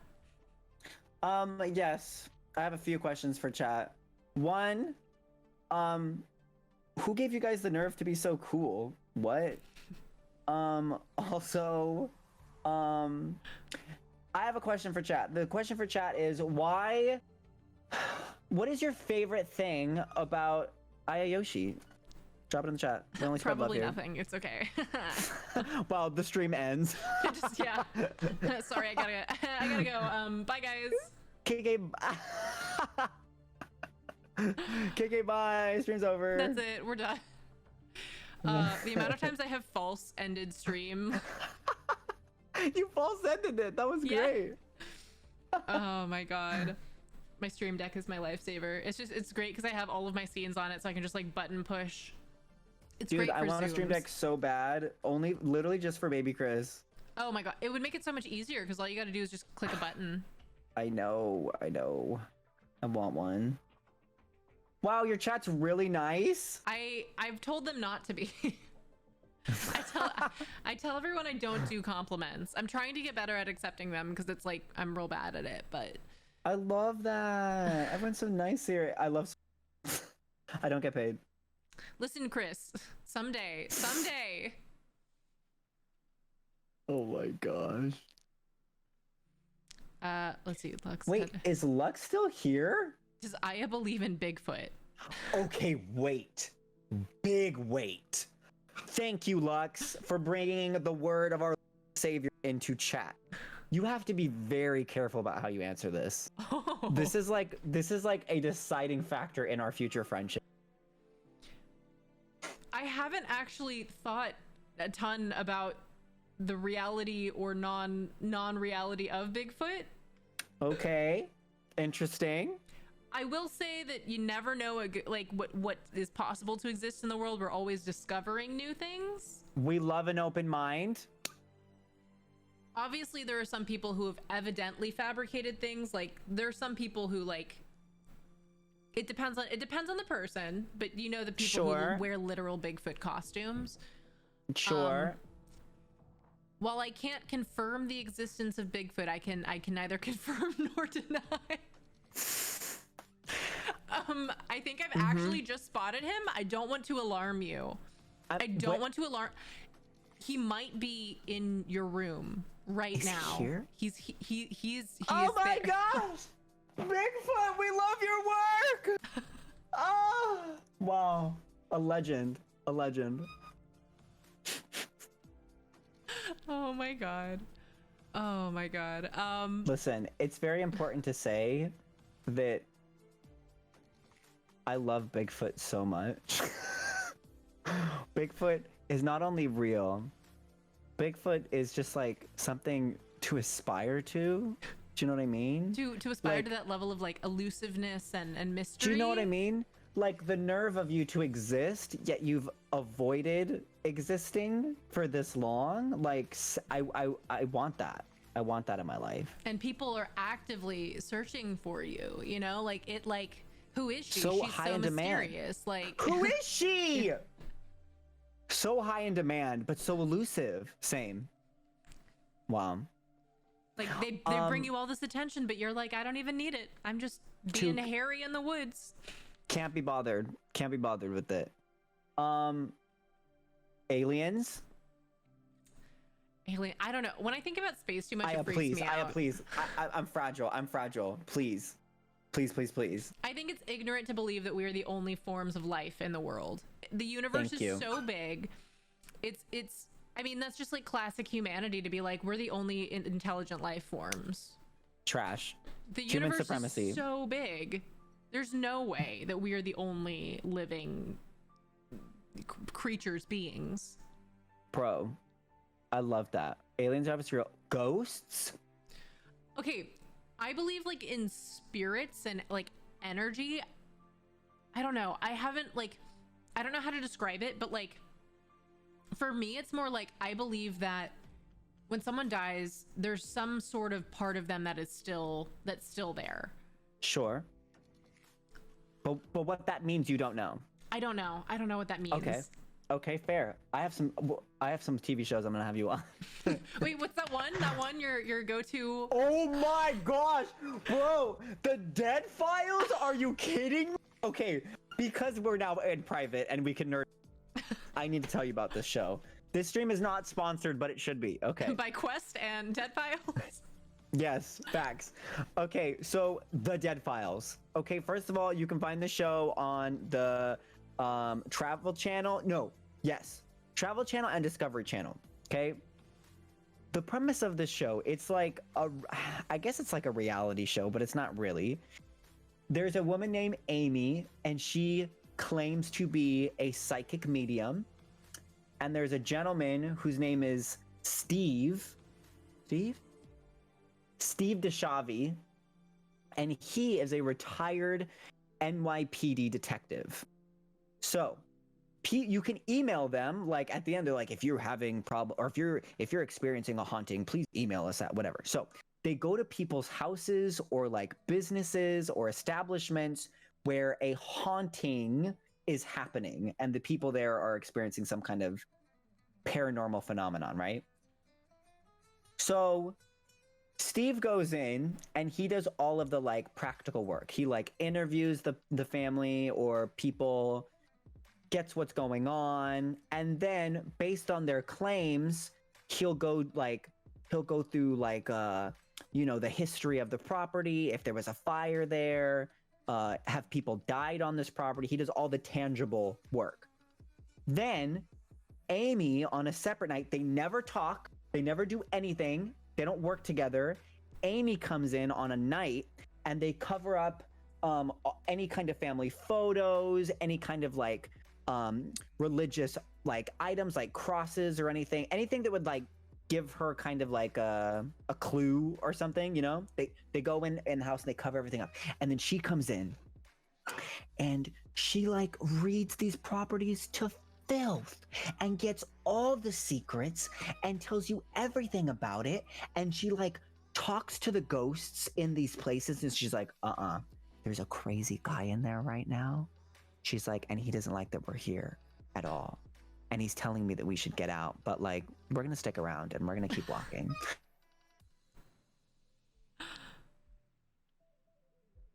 Oh no, it's frozen. We will wait with patience.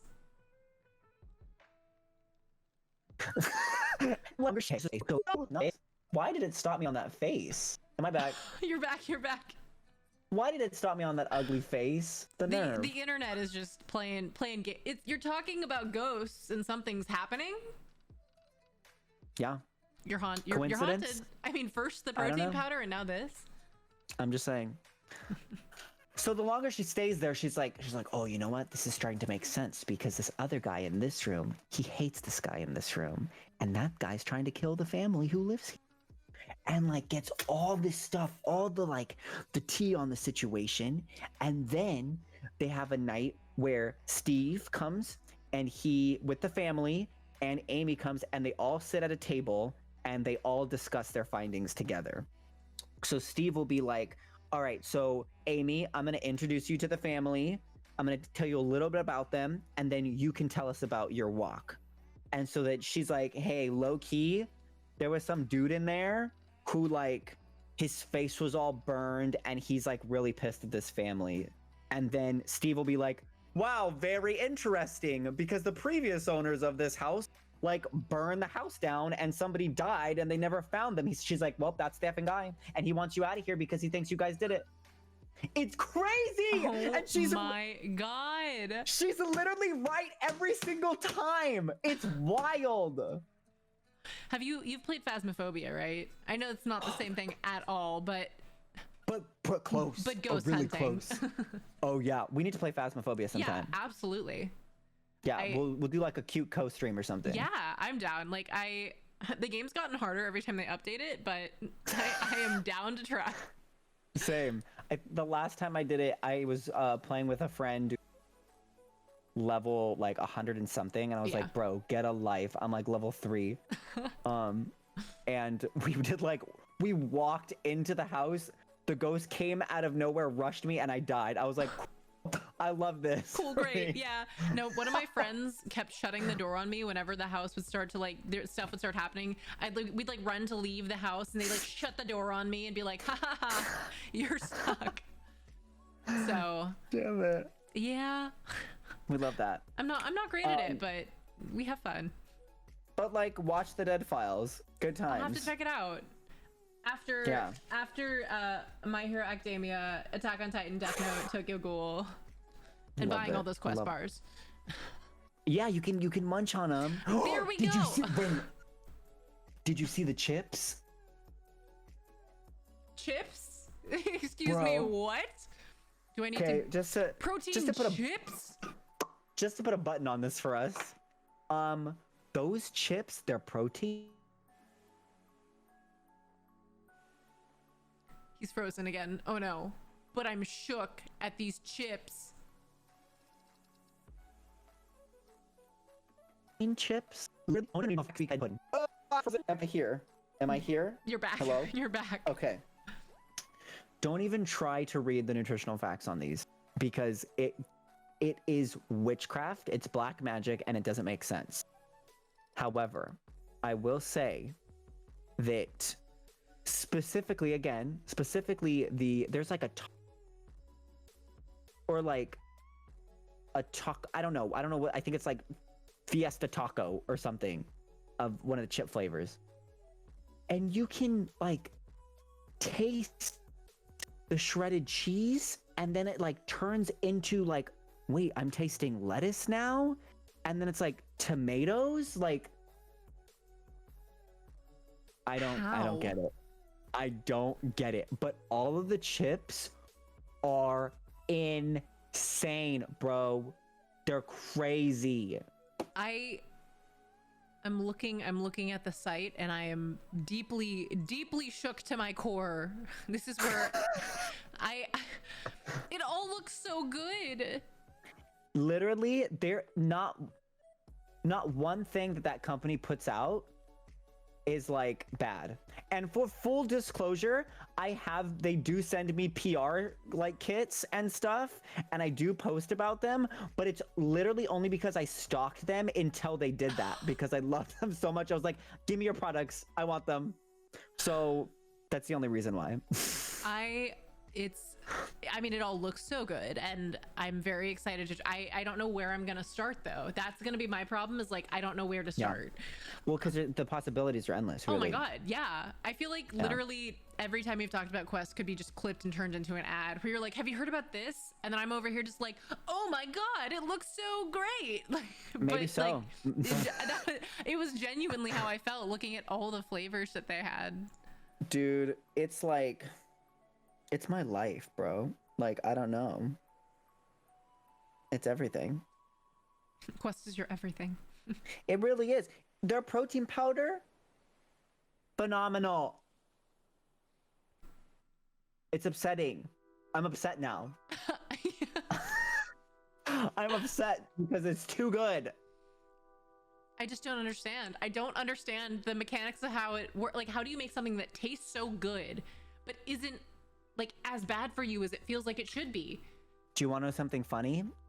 See, you're upset now and you don't understand. You haven't even tried it yet, bro. I haven't even tried it. You're gonna go through like, you're gonna transcend reality. I think after this podcast, I'm going to like CVS or something. Like I'm gonna go get one and try it. Because like I can't wait to like I need to like I need to know. And on the flip side of this coin, okay, sometimes I tell people about this and they try it and they're like, hey, yo, low key, this was trash. And I'm like, what flavor did you have? And then they try another flavor and they're like, oh, I get it now. Okay. So like if your brain doesn't immediately fry, it's not the right. Like I might start with like birthday cakes. I feel like that's such an obvious like it's birthday cake or cookies and cream. Cake. You know, like I'll start with something like really fun. Yeah. And here's what you got to do. Get two. Okay. Get two of both flavor or a mixture or whatever, and then you have one and you're like, okay, great, my life has changed. Then you take the second one and you put it in the microwave on either a plate. I'm just excited just thinking about it. No, this is a science. This is a science, and I have it down to a science. I'm sharing this information with you because I love you, okay? Every microwave is different, but usually your money spot is like 8 to 10 seconds. Okay. And the key here to know what it is you have to like watch it. Gotcha. Through the microwave door, and a bubble starts to form on it, like as it gets too hot and a bubble starts to form. As soon as you see that bubble start to rise, stop it. Okay. Because then it's like, it's not too hot to eat, but it's warm, and it's like, you hear the angels sing, Brit. I'm telling you. I'm very excited. I'm so glad I can talk to you about these things. Let's see. I feel like I have cookies and cream supremacy. Oh my god. I can't. Let's see. This World Sans asked, have you heard of pendulums that you hold it and it answers yes or no questions? Ooh, this would be in relation to like paranormal stuff, yeah? Probably. I'm not entirely sure if I know what they're talking about specifically, but to speak on weird things of the paranormal community, you know dowsing rods?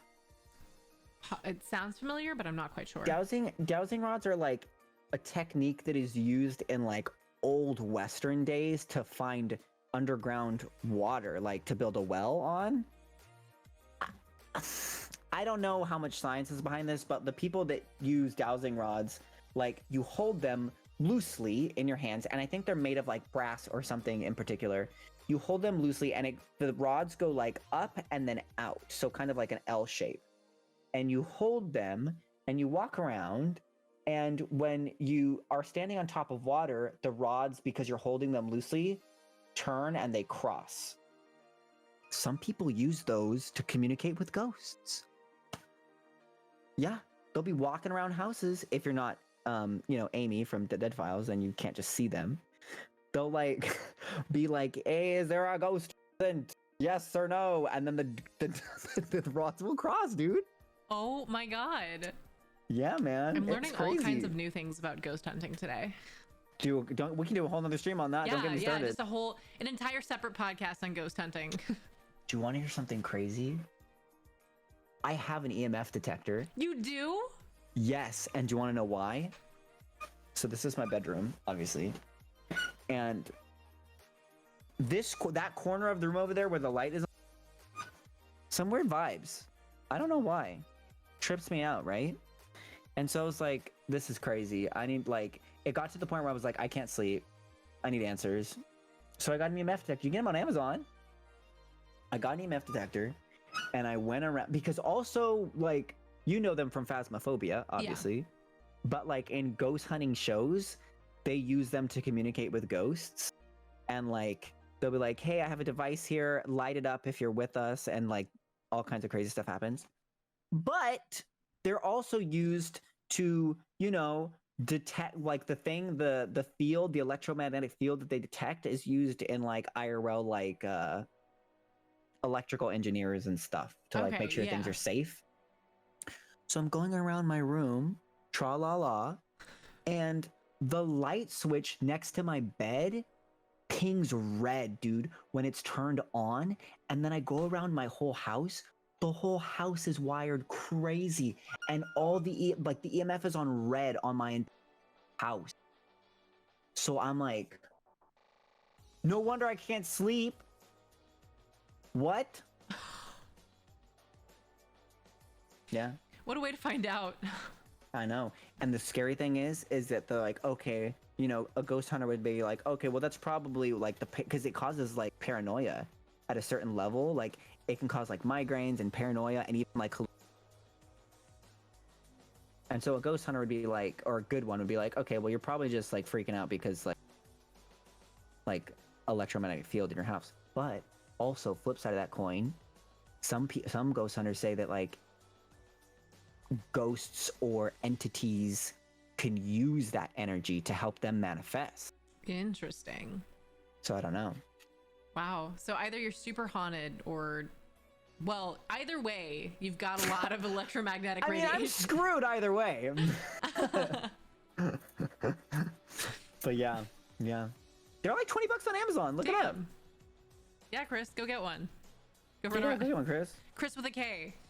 I'm so used to just talking to Chris, and then I'm like, wait, this is also Chris. Oh no, I got you. Eyeline, Have you ever been ghost hunting? I have not. It's the idea of it terrifies me. Do you want to go? I would be so scared the whole time. Dude, I went ghost hunting once. And it was like, because I was scared too, but like, because I was like, dude, if I was on one of these ghost hunting shows, I would book it. Like I would hear a creak in the floor, I'm out. But like doing it in person is different because it's like, at least I found it to be different because I'm like, oh, okay, I can but there's some things that I couldn't, and I was like, I don't know. the fact that the only reason I feel like I'd be bad at it is the fact that I have not ever gone through a haunted house. Like, and I know haunted houses are meant to scare you, but like, I feel like this is like there's like an anticipation there and like a spooky ambiance. So then if something does happen, like a normal like Halloween haunted house, no. I am so jumpy. I don't do horror. Why? Because I get so. What? I almost went in one in high school, and there was someone in a costume outside that came and scared me, and I got so upset that I left. Wait, I love this. That's the point. You're supposed to get scared. I know. I don't like being scared. I'm also the kind of person that it's the anticipation. Like I build up so much anticipation of like it's gonna happen, so that when it finally happens, I just like the anxiety explodes. Like, oh, we have to go. Oh my god, maybe. There's so many things we have to do. Wow. Just compile a list. Like not Scary Farm, Universal, nothing? I haven't done anything. No. What is that? Yeah, like? I know. I've avoided it up until now. Oh, you need to do it at least once. I feel like I feel like I've got to do it at least one point in my life. It's like an energy high. Like you go in because you want to get scared, you know, and then like just to I mean, you go in to get like scream and to like get freaked out, and then you laugh. Yeah. My parents accidentally took my sister into a haunted house and she was like 13 because they took her on a trip one year, and I think it was the Universal haunted house. They didn't realize they were going into a haunted house, and so they went in, and my sister was like freaking out. My mom was on like a little knee scooter, so they had to go up an elevator, but there was these like people dressed up as Chucky like slamming the elevator on the inside. My sister's just bawling the whole time because she's like 13. They didn't know what they were doing, so she's been through one. I have not. Dude, I find safety in like they're not allowed to touch you, period. Yeah.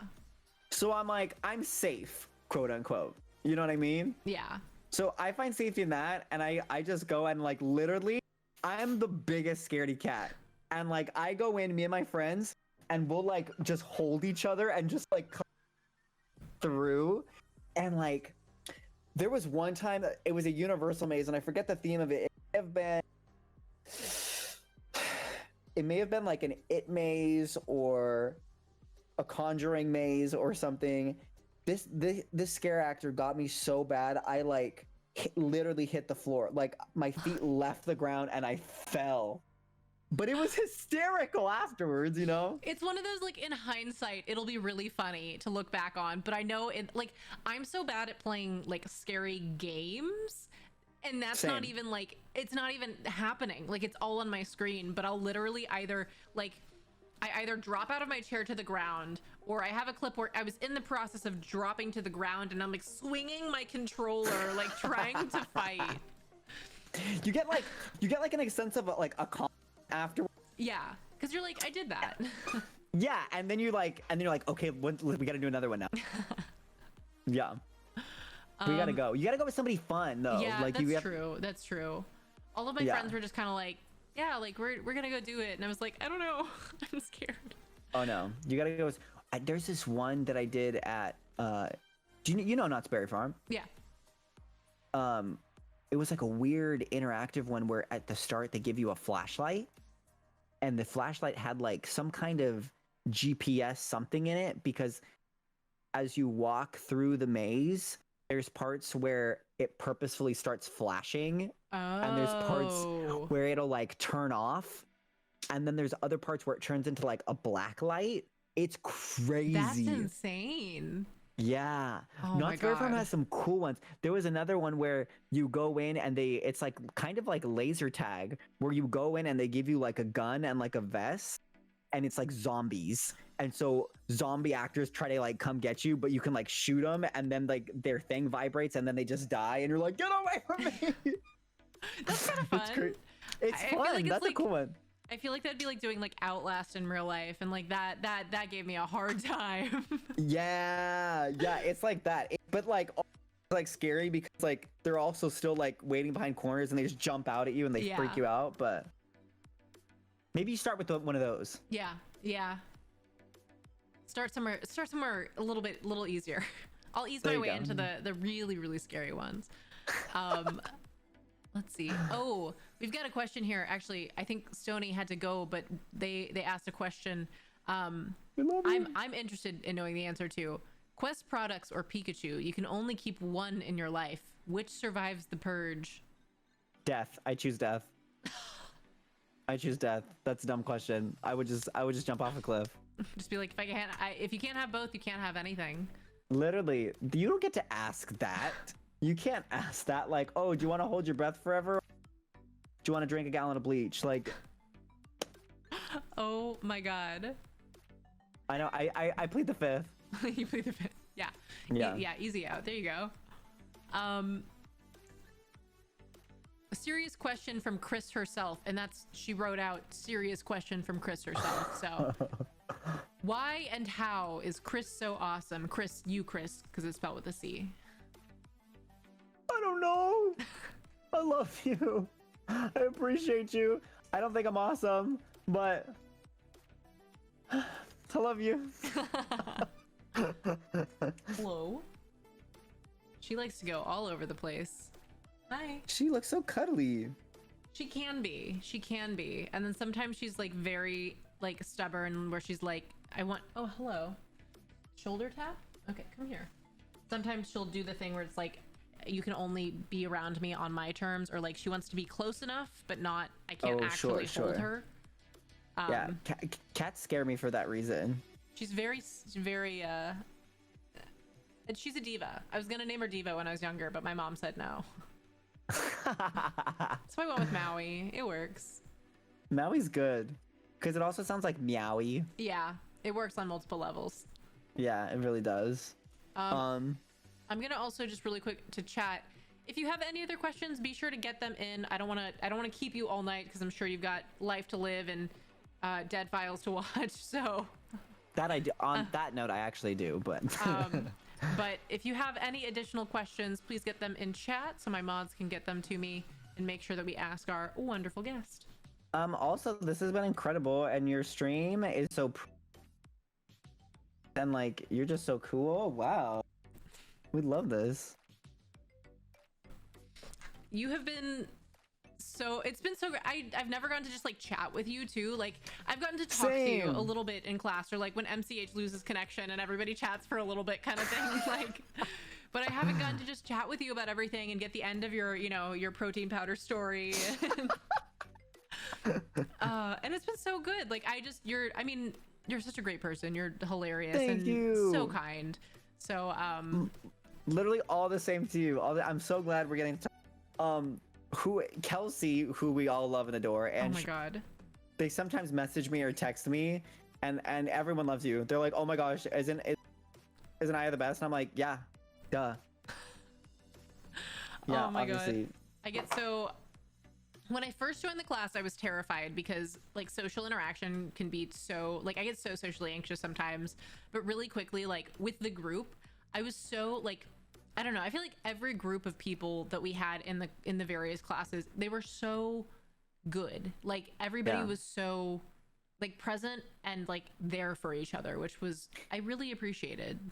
Yeah, I felt the same way because I don't necessarily get anxious in like group settings, but I do get anxious in group settings if I'm like trying to learn something, and like there's an aspect of like if I present something, I always like it to be polished and like this is the finished product. It's ready for viewing now. So the idea of like being in a space with other people and like the point is to like fall on your face is like scary for me. But yeah, everyone in that class was so ready to just like be 100% like real and open and just like cry in front of each other because our lives suck and just like talk about our problems. That I was like, oh, I feel really safe here.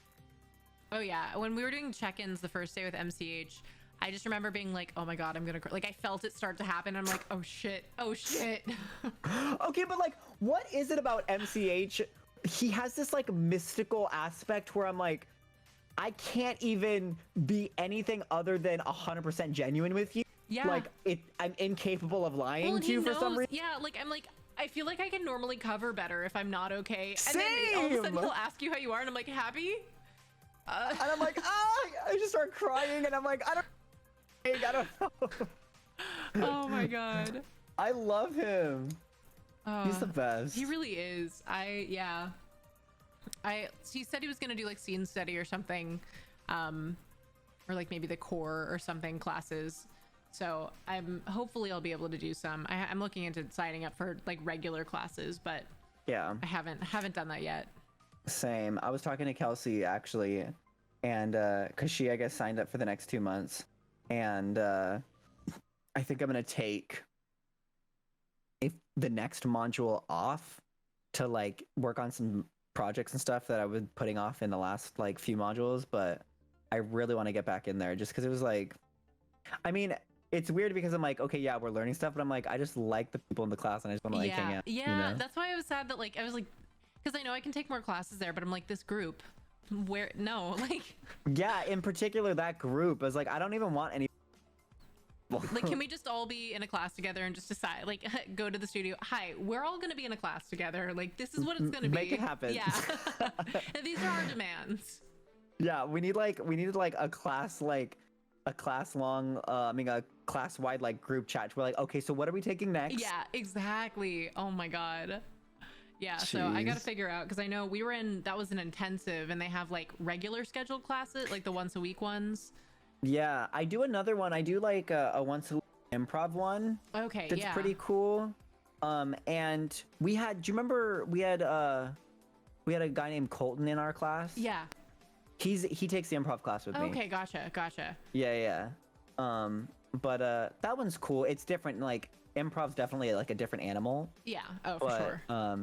It's still really the guy who teaches it is like a softer version of MCH. Interesting. To where it's like, how do I explain this? Because there's still like an aspect of like everyone's so open, like people cry all the time. There's still that, but like, whereas MCH is gonna like let you get it out of yourself, and like, you know, if you're having a rough day, like you're gonna re-experience that, and then we can talk about it, and then you feel better. He's just like, you know what, everything's okay. Like if you don't need to talk, that's okay. Like, and then we'll just like, he's like a little bit softer, but still great. Yeah, he's a cool guy. I'll have to look into that, because I was looking at doing classes like, because Groundlings also does improv classes, so I was looking at doing stuff with them maybe, but then I was like, maybe I should keep doing just like standard acting classes, because like I took classes in college I studied acting in college, and so I feel like it's been a year basically, and I feel like I'm so out of practice. This class has been so great getting back into it, but yeah, improv's crazy. I did one class at Groundlings, and it was just like their intro to kind of improv, and it was great. Also, a lot of the teachers that we have in our improv class either have been to Groundlings or like, you know, teach there or whatever. It's cool. I think Groundlings is really like character driven improv. Yeah. So it's like a particular style, but like I had a good time there. It was cool. I want to do more, but I was like, if I'm doing it at this studio, I might, there's no sense in like going back and forth. And yeah. Oh, there were 2 more questions in here for you. One from Chris, who asked, have you watched Ghost Adventures? Bro, not only have I watched it, I have several opinions on it. At the end of the day, I think I do enjoy it. So for you don't know. You know? About Ghost Adventures? I do not know about Ghost Adventures. So it's like a ghost hunting show. I figured. But like, it's the like over dramatized, everything's a ghost, we have proof of ghosts, ghosts are real kind of version of, you know? Okay. Like if they hear a creak down the hallway, they're like, oh my god! Tape and it's like everything is like maxed out. Yeah. So like there's an entertaining factor to it. But if we're talking about the science of like ghost hunting, I wouldn't recommend it. But it's definitely entertaining. I enjoy it. Everyone on there is crazy. We do stand. Okay. Yeah, Okay. I think Swan or Chris is saying, I think some of it is fabricated. It does give you a lot of those vibes. Where I'm like, did you catch Satan's voice saying that he wanted to kill you? I don't know. You know? Garbage DM is complimenting your Funko Pop collection. He has a full wall on his No way. He sent a picture once, and I was genuinely concerned about the structural stability of his wall because they were leaning a bit. But I think he fixed them. I think he readjusted them. But well, do you have a thank favorite? You. I'm trying to look. Well, where's my? Is there one? I have two of them. I think this one.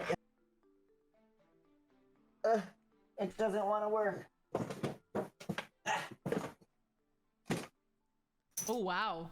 This one is a giant Pikachu. That's a big one. It's a big pop. It's like the size of my torso, bro. Oh my gosh. Yeah, I think it's like 12 inches tall. It's a pretty big one. I do like that one. But also there's like, you can't even hear me because the mic's not near me and I just remembered that. I have like, there's the Pikachu one that's like the normal Pikachu one, but there's one that's like slightly fuzzy. It's like they're like the flocked edition that I'm very proud of. Interesting. I'm gonna show you. It's kind of like, they kind of like feel like, it's not felt, it's just like a slight little fuzz. You know what I mean?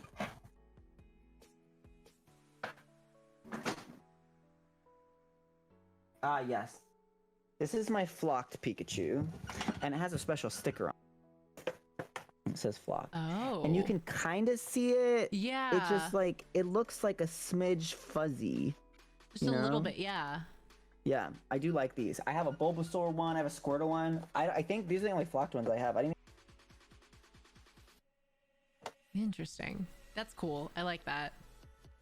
Yeah, I only really collect the Pokemon ones. The rest, or like I have a few My Hero ones. The rest, like people send me or whatever. But I definitely need to build like a shelf for them because I have too many. A nice display shelf. Something something's gotta happen because this is too much, too crazy. We have a Wanda from WandaVision. Nice. Yes, we do have that, and I think we have a Vision somewhere too. Oh, I love it. I love it. Ugh! Don't fall. Oh my god, bro. Please. You need like very specific storing conditions to keep like a bunch of those. Yeah. Because I feel like they start to, wobble. Yeah, they're starting to wobble, honestly. Let's see. Oh, This World Stands asked, or it said, question. Cats are just very proud and attention-seeking introverts. Do you agree with that? I don't think I can disagree with that. Yeah. Because I mean, when, like, at least speaking from experience with my cat, when she wants attention, and she will make it known and make it your top priority. But then if she doesn't want attention or to interact, she will not. I don't think I can disagree with that. And for that reason, I think I prefer.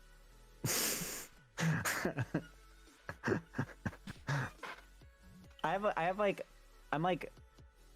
PTSD with this cat that I was living with in my apartment.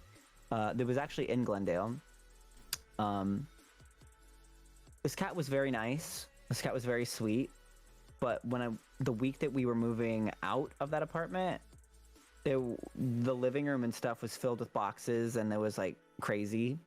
And like the cat turned like feral and like attacked me all the time. Oh and my would gosh.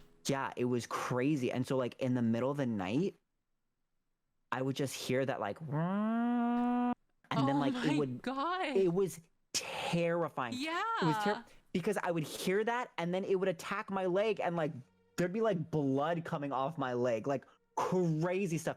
And so I started Googling this, and it's like, they're like, yeah, if you like overcrowd like a cat's space, it like stresses them out. Yeah. And so they like retaliate. And so this cat would like hunt me, and it was like, I would just see like the glare of its eyes in like the dark. My God. I like, anytime I went to the bathroom, I had this like this cardboard box that I kind of just like guard my feet with. I'm like, don't touch me, please. Oh my God. Yeah. No, my cat, she only retaliate. Well, she will retaliate, but she only does so by like pooping on stuff, which Great. I say only, but it's still not great. Not a great. She just doesn't. When she attacks, it's more playful. Sure.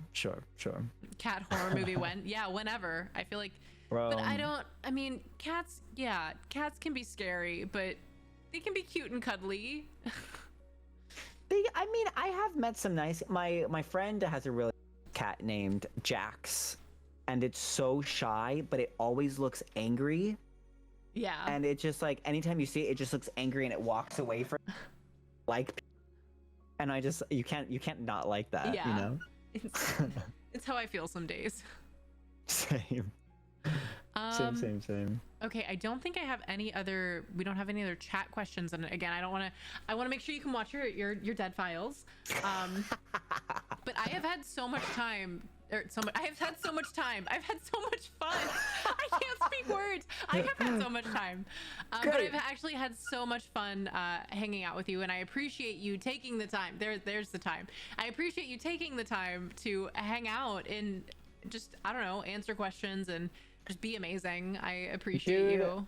I appreciate you for inviting me. I had so much fun. I'm so like glad we got to talk about everything geeky, and like I genuinely feel like, well, we were already best friends, but like I genuinely feel like we have like a better friendship now, and like that makes me so excited. Yeah, no, dude, I'm super, like, obviously it's like one of those, like, there are a lot of things that you'd like say in class and I'd be like, oh my God, I want to talk about that, but like we're in class, so I'm glad that we got to talk about some of that. And once I'm vaccinated and can move around without as much fear in the world, I would love to hang out and stuff. Hell yeah. And like anytime, I would love to come back anytime. Let me know. Yeah, absolutely. If we want to do some Phasmophobia, bet. Let's go. I would love that.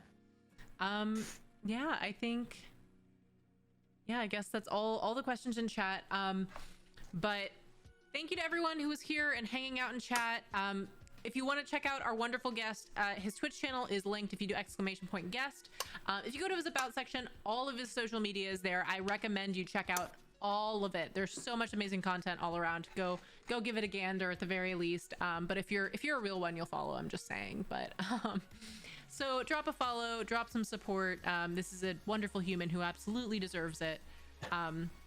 Actually, is there anything that you would like to take any time to promote or anything while you're here? You know what? No. I just loved being here, and I want everybody to know that. Thank you for being so nice. All right. Well, I'm going to transition us out so I can say goodbye to you. But if you want to just say goodbye to everybody in the chat. You guys, I love you. Thank you for being here, and best. Bye, guys.